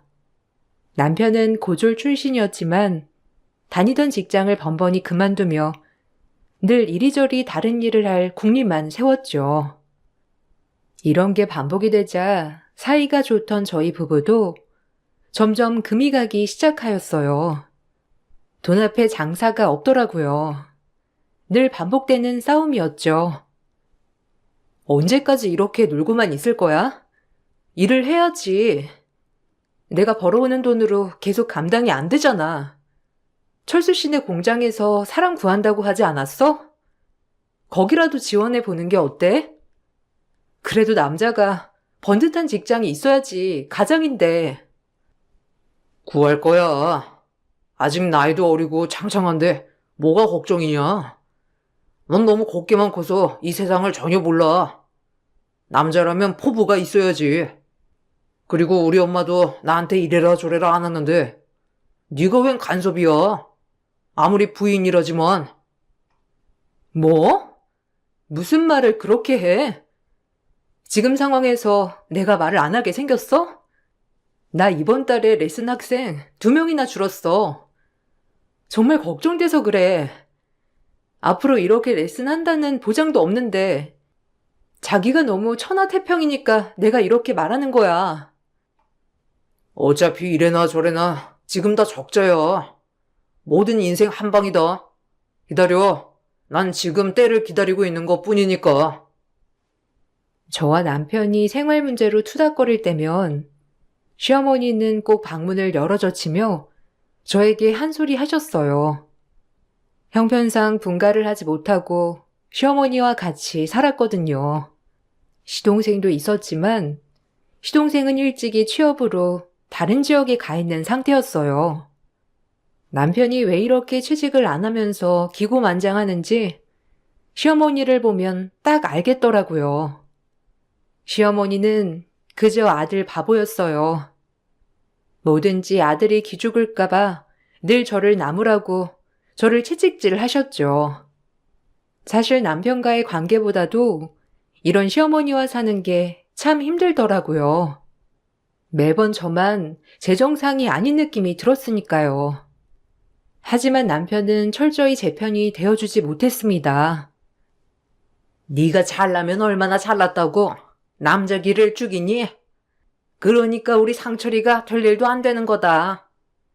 원래 여자가 기가 세면 남자가 될 일이 안 되는 법이야. 알아? 그러니까 너를 탓해야지. 왜 상철이를 쥐잡듯이 잡아? 나 원참. 너 지금 그 꼴랑 몇 푼 번다고 유세 떠는 거냐? 당연히 결혼을 했으면 서로 도와가며 사는 게 맞는 거지. 하여간 요즘 것들이란 이기적이란 말이야. 어머님, 말씀 너무하신 거 아니세요? 제가 상철 씨가 일을 하고 있는데도 그러는 거 아니잖아요. 지금 몇 달째 놀고 있는데 그런 말이 안 나오게 생겼어요? 어머님이 자꾸 그렇게 상철 씨를 싸고 도시니까 문제가 이렇게 되는 거라고요. 아셨어요? 너 우리 엄마한테 그게 무슨 말버릇이야? 하여간 눈에 시어머니도 안 보이지? 여기 시댁이야, 알아? 시댁이라고. 그러기나 말이다. 얼마나 내가 우스우면 저렇게 또박또박 말대꾸를 하겠어? 하여간 마음에 안 든다. 넌 제가 뭐가 좋다고 그렇게 결혼을 한다고 나섰어? 원래 여자들이 예술하는 집안이면 다 안 풀리는 거야. 조신하게 회사 들어가서 격리나 하면 얼마나 좋아. 고래 예술한다고 저렇게 설쳐대니 기만 세지지. 우리 아들 기나 죽이고 말이야. 아유, 속상해 죽겠다. 너무들 하시네요, 정말. 전 이 집에서 뭔가요, 도대체? 저만 아등바등 사는 것 같아요. 제가 굳이 왜 이렇게 살아야 하나 싶다고요. 유세 떨지 말아라.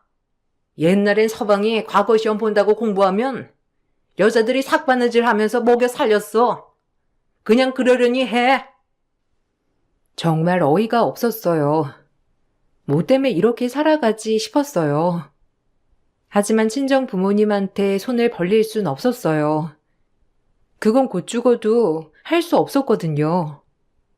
남편을 보자마자 집안이 문제가 아니라 행실이 뻔히 보인다는 친정 부모님의 반대에도 불구하고 결혼을 강행한 제가 부모님께 힘든 모습을 보여드린다면 부모님이 얼마나 속상해 하실지 눈에 환했기 때문이에요. 그래서 더 이 결혼에 대해서 제가 책임지고 악착같이 살려고 노력했어요. 오히려 밤에도 안 하는 레슨을 받아가며 생활비를 벌었고 남편이 취직하기 전까지 모든 시댁에 돈 들어갈 일은 제가 담당했어요. 그렇게 2년을 생활비에 허덕이며 살았습니다. 그러던 중 어머님이 가지고 계시던 선산의 일부가 팔려 그야말로 집안의 가세가 갑작스레 일어나게 되는 계기가 되었어요. 이제 고생 끝 행복 시작이다. 내가 뭘 했어? 난 이렇게 살 놈이 아니라니까. 너도 이제 레슨 같은 거 안 해도 돼. 그게 사실이야? 그래도 너무 잘 됐다.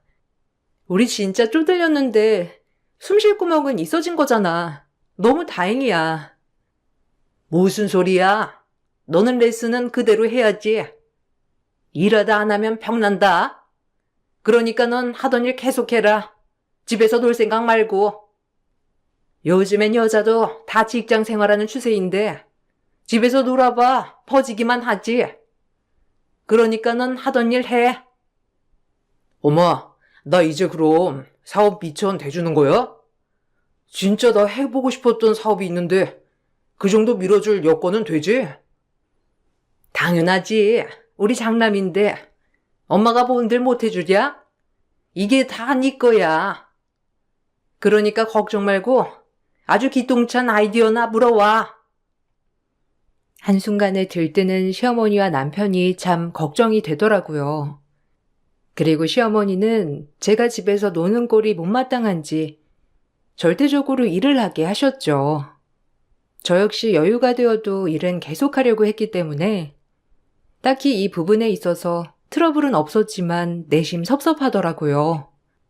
그동안 그래도 고생했다는 말 한마디라도 듣고 싶었는데 말이에요. 그래도 시댁이 어느 정도 여유가 있어지니 저도 레슨을 좀 줄일 수 있게 되었고 훨씬 삶이 윤택하게 되었어요. 그 무렵 남편은 볼링장을 시작하며 사업을 시작하기도 했어요. 그래도 남편이 뭐라도 하는 모습을 보이자 좀 안심이 되더라고요. 본인 일은 저렇게 열심히 하니까 다행이다 싶은 마음도 좀 들었고요. 그렇게 생활이 안정되어 가자 아이가 갖고 싶어지더라고요. 하지만 남편은 반대했습니다. 우리 이제 아이 슬슬 가져야 하지 않아? 그래도 결혼한 지 2년이 넘어가고 3년째가 되어가는데 아이가 있어야지. 이제서야 살기 편한데 여기서 아이까지 낳자고? 아, 난 싫어. 그리고 잘 키울 자신도 없고 그냥 이렇게 지내고 싶어. 너도 좋잖아. 딱 너만 챙겨도 되고. 애 생겨봐. 이거 해줘야지, 저거 해줘야지. 잘 되면 어디 데리고 다녀야지. 가뜩이나 이제 사업 시작해서 바쁜데 내가 가정을 잘 책임질 수 있겠어? 그러니까 아이 얘기라면 하지 마. 난 낳고 싶지 않아. 그래도 생각 한번 해봐. 뭐 강요할 순 없는 거지만 그래도 우리 아이 하나 있으면 좋을 텐데. 어머님도 내심 기다리시는 것 같고. 엄마 안 그래. 아마 내가 제일 소중할걸? 그러니까 너도 아이 생각은 접어. 난 이제 내 삶을 즐기며 살고 싶으니까. 남편은 완강하더라고요. 아이 문제는 부부가 협의해야 할 문제이니 더 이상 강요하면 안 되겠다 싶었어요. 그리고 마음속으로 그저 임신을 하고 싶다고만 생각하고 있었죠. 그러던 중 남편의 동생, 즉 시동생이 결혼을 한다고 하였죠. 동서될 사람은 저와는 다르게 참 똑부러지더라고요. 저와 같이 음대 출신이어서 그런지 말도 잘 통했어요. 서방님이 워낙 어렸을 때부터 시업으로 나가 산 지 오래되어서 이 집에 오는 게 많이 익숙하진 않았지만 그래도 동서는 서글서글 굉장히 싹싹하더라고요. 한눈에 제 맘에 쏙 들더라고요. 어머님은 음대 출신인 동서조차도 예술을 한다며 썩 반기진 않았지만 그래도 반대하진 않으셨죠. 상민 씨한테 들었어요. 형님도 음대에 나오셨다고. 전 피아노 전공이에요. 형님은 전공이 어떻게 되세요? 아, 전 성악이에요. 피아노 치는 손이라 그런지 되게 곱네요. 우리 잘 지내봐요. 뭐 거리가 그렇게 가까운 편은 아니지만 그래도 상철 씨도 동생 하나뿐이고 동서 사이도 우리뿐이니 우리가 잘 지내는 게 제일 좋을 것 같아요. 그렇죠? 네, 그럼요. 상민 씨한테 형이 음대 나왔다고 얘기 들었을 때 얼마나 반가웠는지. 우리 잘 지내봐요, 형님. 제가 잘할게요. 얼씨구, 벌써부터 밥 먹는 거냐? 참나. 어쨌든 너도 이 집에 들어올 거니 얘기해 두는 거지만 상민이야 뭐 어려서부터 일한다고 나가 살고 그랬어. 근데 이제 결혼했으니 자주 찾아오고 알겠니? 뭐 상민이한테 들어봤으니 알다시피 우리 집안이 그렇게 호락호락한 집안은 아니거든. 그네한테 자자 들으면 될 거야. 어쨌든 우리 집으로 들어오게 된 걸 환영한다. 네, 어머님. 앞으로 결혼하면 자주 찾아뵐 거예요. 저희도 일을 하긴 하지만 그래도 자주 찾아뵙는 게 도리죠. 어머님은 처음 보는 동서에게 본인네 집안은 보통 집안이 아니라며 알아서 잘하라고 엄포를 놓으셨죠. 전 그전 시댁이 힘들었던 상황을 알아서 그런지 지금 이렇게 잘 살게 되었다고 저러는 꼴이 우습더라고요. 아무것도 모르는 동서도 당황한 눈치였지만 그저 그냥 웃어 보였고요. 그렇게 서방님네는 무사히 결혼식을 치렀어요. 그래도 이 집에서 동서라도 생기니 조금 편하더라고요.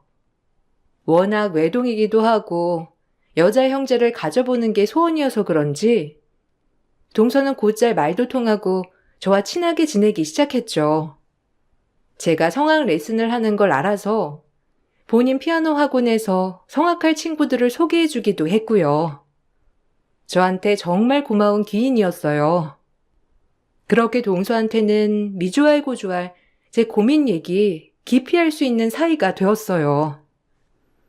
아, 이런 거 물어봐도 되나? 근데 형님은 아이 안 가지세요?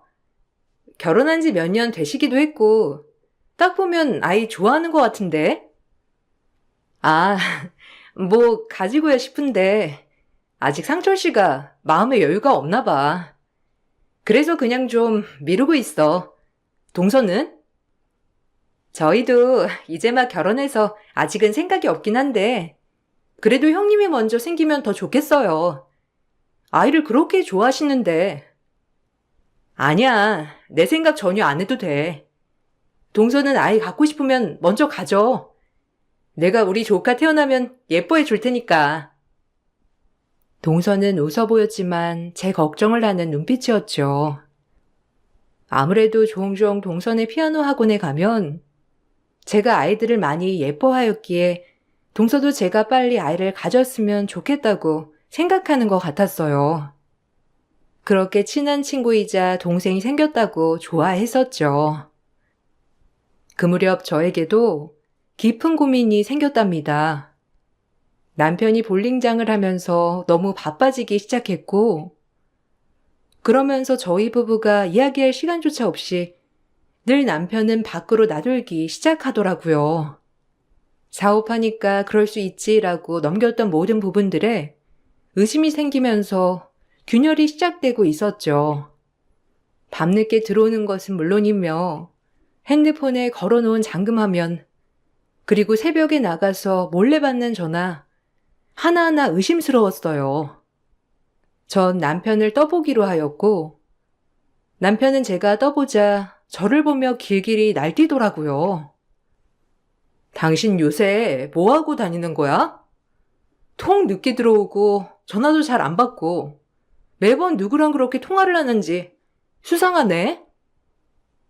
사업하면 다 그렇지. 사업가 아내가 어디 쉬운 줄 알아? 그럼 넌 사모님이 거저되려고 했니? 남자가 다 그렇지 뭐. 그래도 본인 퇴근하고 가정에 충실한 사람도 많아. 결혼하고 나서는 여유가 없어서 그랬지만 지금은 여유도 있는데 통 우리만의 시간도 없고 이게 뭐야. 좀 나한테도 신경 써주고 집에도 신경 좀 썼으면 좋겠어. 내가 많은 거 바라는 거 아니잖아. 넌 사모 될 자격이 없다. 징징거리긴 하고. 남자가 사업을 하면 좀 밖으로 돌 수 있는 거지. 그렇게 옹졸해서 내가 어디 큰일을 하겠어? 어떻게 말을 그렇게 해? 그냥 앞으로 잘하겠다. 이 말이면 끝날 것을. 나 진짜 의문이야. 자긴 나랑 결혼은 왜 한 거야? 아, 진짜. 그런 질문 좀 하지 마라. 유치하게. 너랑 이렇게 말이 안 통하니까 내가 밖으로만 도는 거야. 그만해, 이제. 남편은 저와 말이 안 통한다는 식이었어요. 전 하도 남편이 이상하여 남편을 미행하기로 결심했어요. 그렇게 남편을 따라 미행을 해보니 가관이었습니다. 볼링장에 데리고 있는 아르바이트생과 보통 사이가 아니더라고요.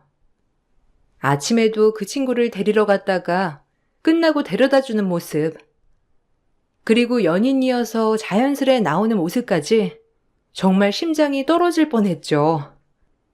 설마 했지만 이렇게 대놓고 가까이서 바람을 피울 줄은 몰랐거든요. 그때 당시 나이가 남편이 30대 후반이었고 그 친구가 20대 초반이었는데 정말 상상도 못할 일이었어요. 전 그날 이 일을 어떻게 해야 할까 하다가 남편에게 정리를 하라고 했어요. 차마 이혼까지는 못하겠더라고요. 내가 선택한 결혼을 실패했다는 걸 아무에게도 보여주고 싶지 않았어요. 제 자격지심 때문에요.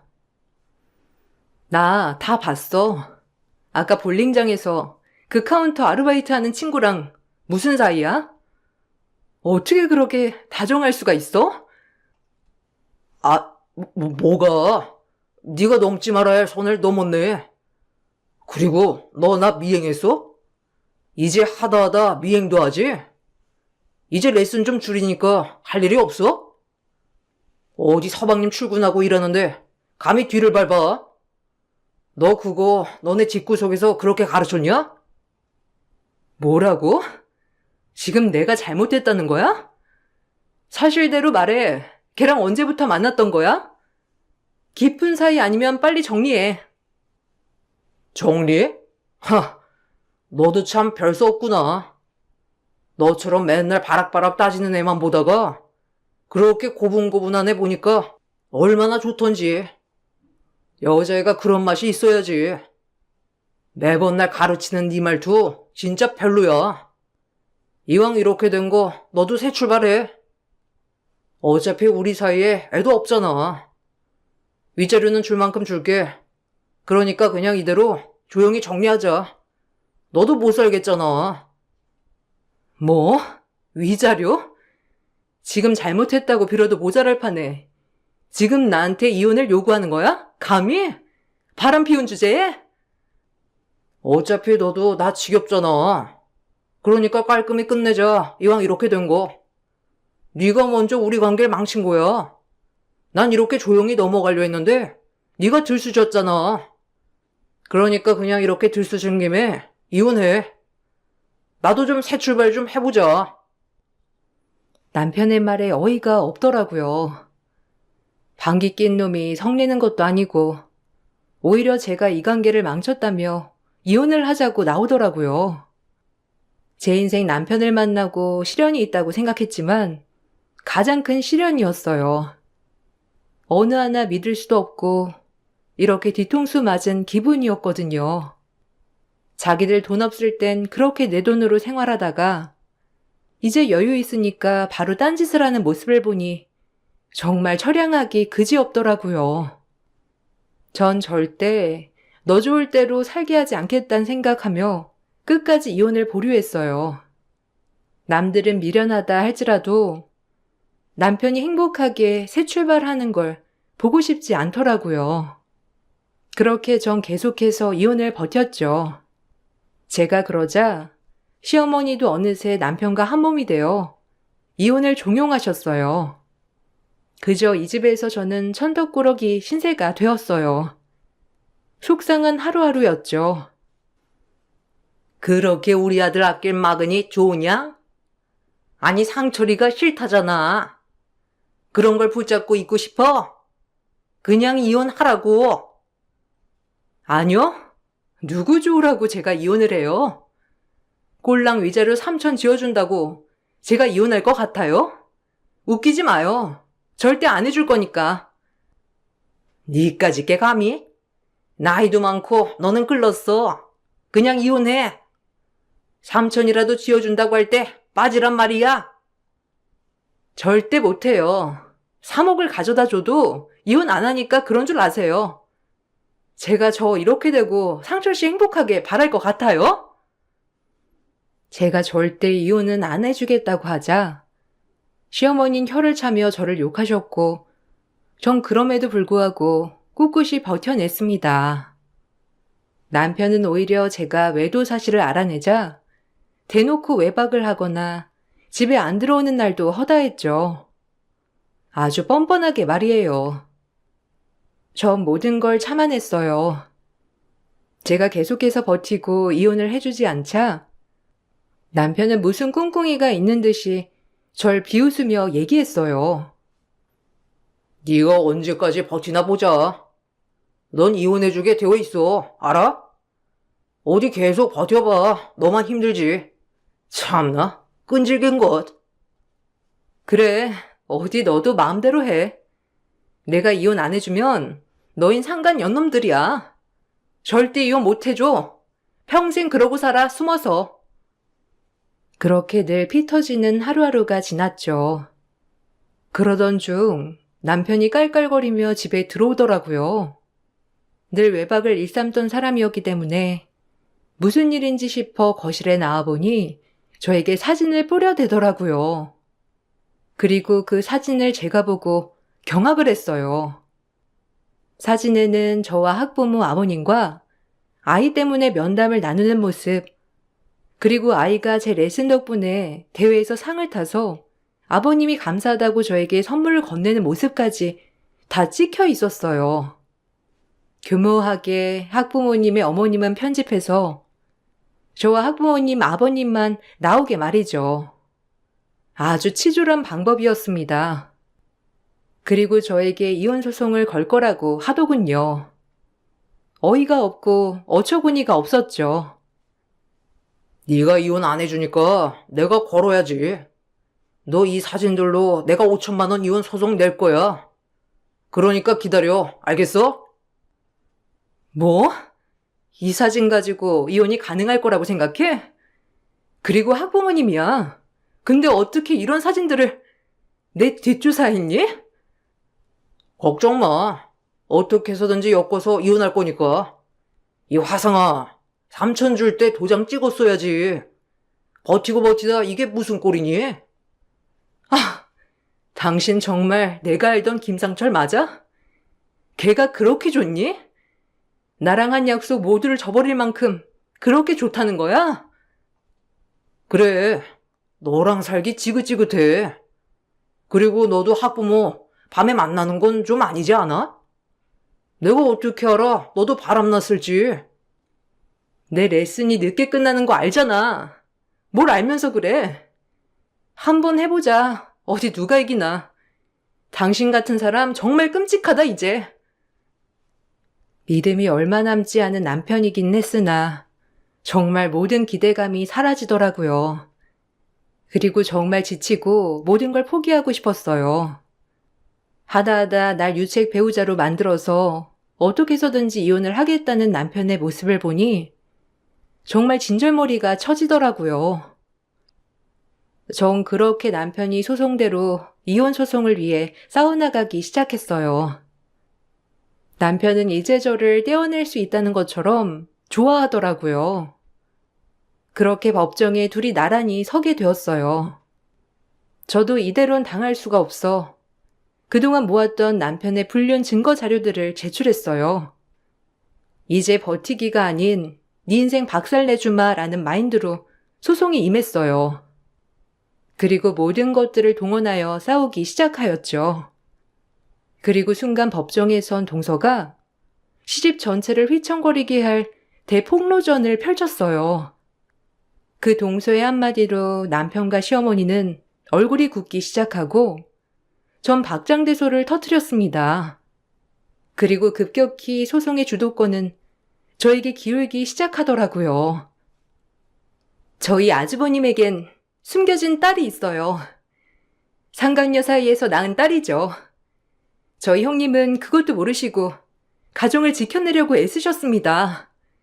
그런데 아주버님은 이 딸을 호적에 올리려고 계속해서 형님에게 이혼을 요구하였어요.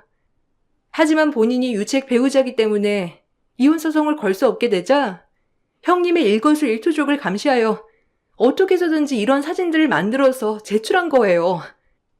존경하는 판사님, 부디 지금 어떤 상황인지 잘 판단해 주시고 현명한 판단 내려주시길 바랍니다. 부탁드립니다.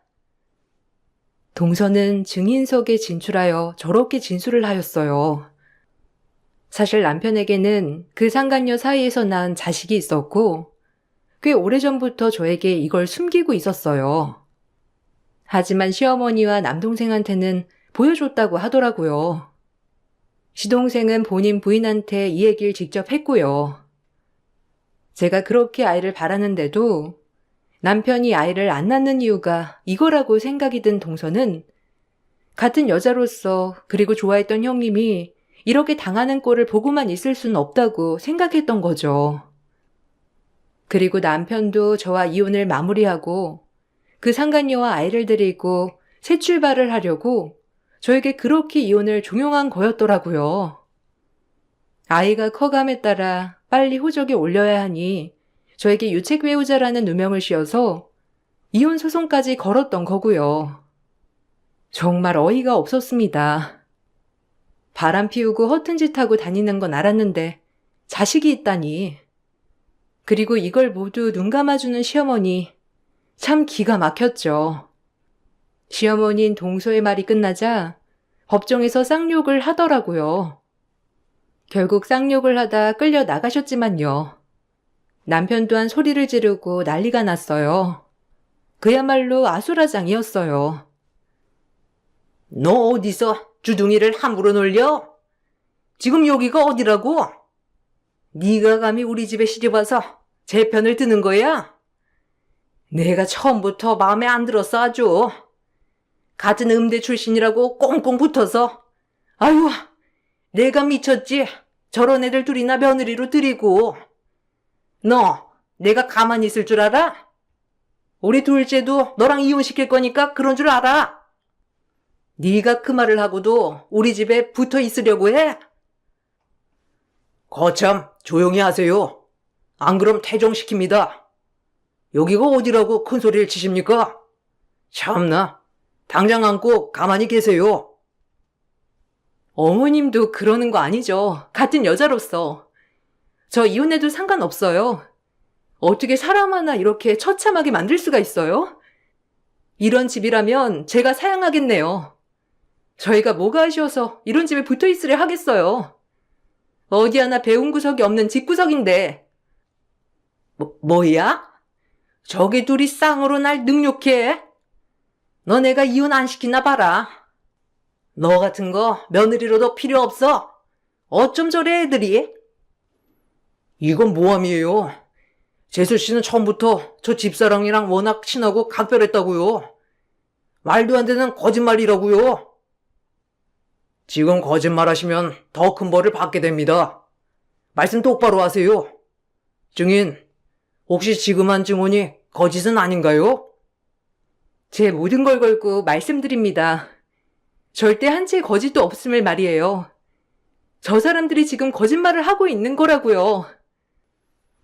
동서의 증언, 그리고 상간녀와 남편의 아이 때문에 불륜 기간이 밝혀졌고 아이는 생각보다 큰 3살이었더라고요. 무려 3년을 저 몰래 불륜을 저질렀던 거죠. 그렇게 남편은 저에게 위자료를 어마어마하게 주어야 했어요. 거의 선산판돈의 대부분을 말이죠. 전 거기에 더불어 상간녀 소송까지 걸었습니다.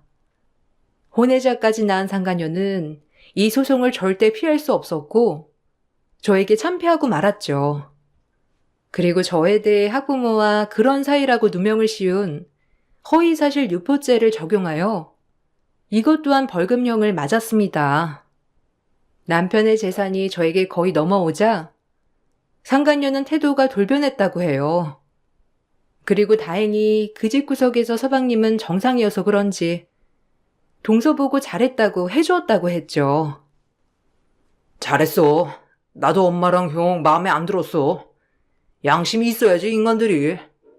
이제 나도 엄마랑 형 안 보고 살 거니까 네가 법정에서 그렇게 증언한 거 죄책감 갖지 마. 네가 옳은 일 한 거니까 알겠지?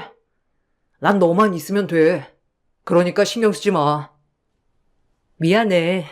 그래도 자기 가족인데 도저히 참을 수가 없었어. 당신한테 얘기 듣자마자 형님이 얼마나 안타깝던지. 이럴 때 내가 편들어줘야지, 같은 여자로서. 정의는 승리한다, 이런 말도 있잖아. 형님이 그래도 덜 억울하시게 말이야. 전 그렇게 동서 덕분에 모든 법정 소송에서 가뿐히 승리할 수 있었고, 그렇게 남편의 재산을 많이 취할 수 있었죠. 시어머니와 남편은 억울해하면서 저에게 전화로 협박을 하더라고요. 돈을 다시 돌려놓으라고 말이죠. 이것 또한 녹취를 해 협박죄로 또 고소를 먹이니 그제야 잠잠해지더라고요. 역시 말이 안 통하는 것들은 그냥 법대로 하는 수밖에 없더라고요. 너 내가 가만히 있을 줄 아냐?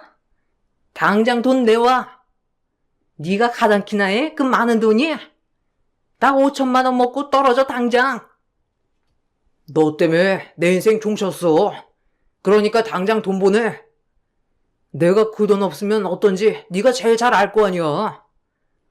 너 그 돈 안 돌려주면 진짜 내가 무슨 짓을 할지도 몰라. 알겠어? 네 인생 종치고 싶지 않으면 당장 계좌번호 불려줄 테니까 돈 보내. 녹취했고 협박죄로 고소할 거야. 정신을 덜 차렸지. 너나 저 아줌마나. 다신 전화하지 마. 인간 쓰레기만도 못한 자식아. 이 일이 있고 동서랑은 그냥 언니 동생처럼 지내고 있어요. 다행히 동서는 서방님과는 아무 문제 없이 잘 지내고 있고 아예 시댁과는 손절한 채 살아가고 있다고 했죠. 이렇게 지나고 나서 서로 만나 얘기를 해보니 얼마나 깔깔거리고 재밌던지. 참 그 집에서 희생만 한 것 같아 억울했는데 이렇게 인생에 좋은 동생이 생긴 것 같아 기분이 너무 좋더라고요. 사람을 얻은 거죠. 형님, 아니다. 이제 언니라고 해도 되죠? 참나 그 집구석 진짜 뻔뻔해가지고. 결국 아주버님 그 상간녀랑도 얼마 못 살고 이혼했잖아요. 아무래도 부자인 줄 알았는데 재산 절반을 언니한테 다 털렸으니 원. 그 여자애가 붙어 있었겠어요? 나이도 새파랗게 어리던데 얼마나 뻔뻔하던지. 그러고 나니까 이제서야 어머님이 저한테 은근히 연락 와서 언니 바뀐 연락처 물어보는 거 있죠? 진짜 소름 돋았잖아요. 그래서 저도 전화번호 바꿔버렸어요. 다신 그 집이랑 엮이고 싶지 않아서. 어머, 그래? 참나 웃긴다. 그럴 줄 알았지, 뻔뻔해가지고. 하여튼 서방님은 괜찮은 거지? 괜히 가족을 잃게 한 것 같아서. 전혀요. 이도 어렸을 때부터 나와 살았던 게 진짜 그 어머님이랑 아주머님 말도 안 되는 등살이 심했다고 하더라고요. 상식적이지도 않고 말도 안 통하고 그리고 둘째라서 서러움도 많이 받았나 봐요. 오히려 지금이 더 행복하다며 그러고 지내고 있어요. 아, 그러면 너무 다행이고. 하여튼 너무 고마워. 내가 동서한테 진짜 큰 빚을 졌어. 참 그러기가 쉽지 않을 텐데 어떻게 나를 위해서 그렇게 용기를 낼 생각을 했어? 정말 고마워. 내가 살다가 혹시라도 동서한테 꼭 갚을 일이 있으면 주저앉고 갚을 거야. 에이, 전혀. 저는 진짜 제가 해야 할 일을 했다고 생각하기 때문에 전혀 그렇게 생각하지 않으셔도 됩니다.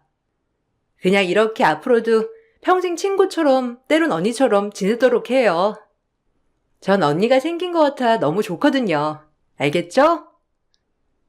너무나도 고마운 동서 덕분에 제 인생이 앞날은 변했어요.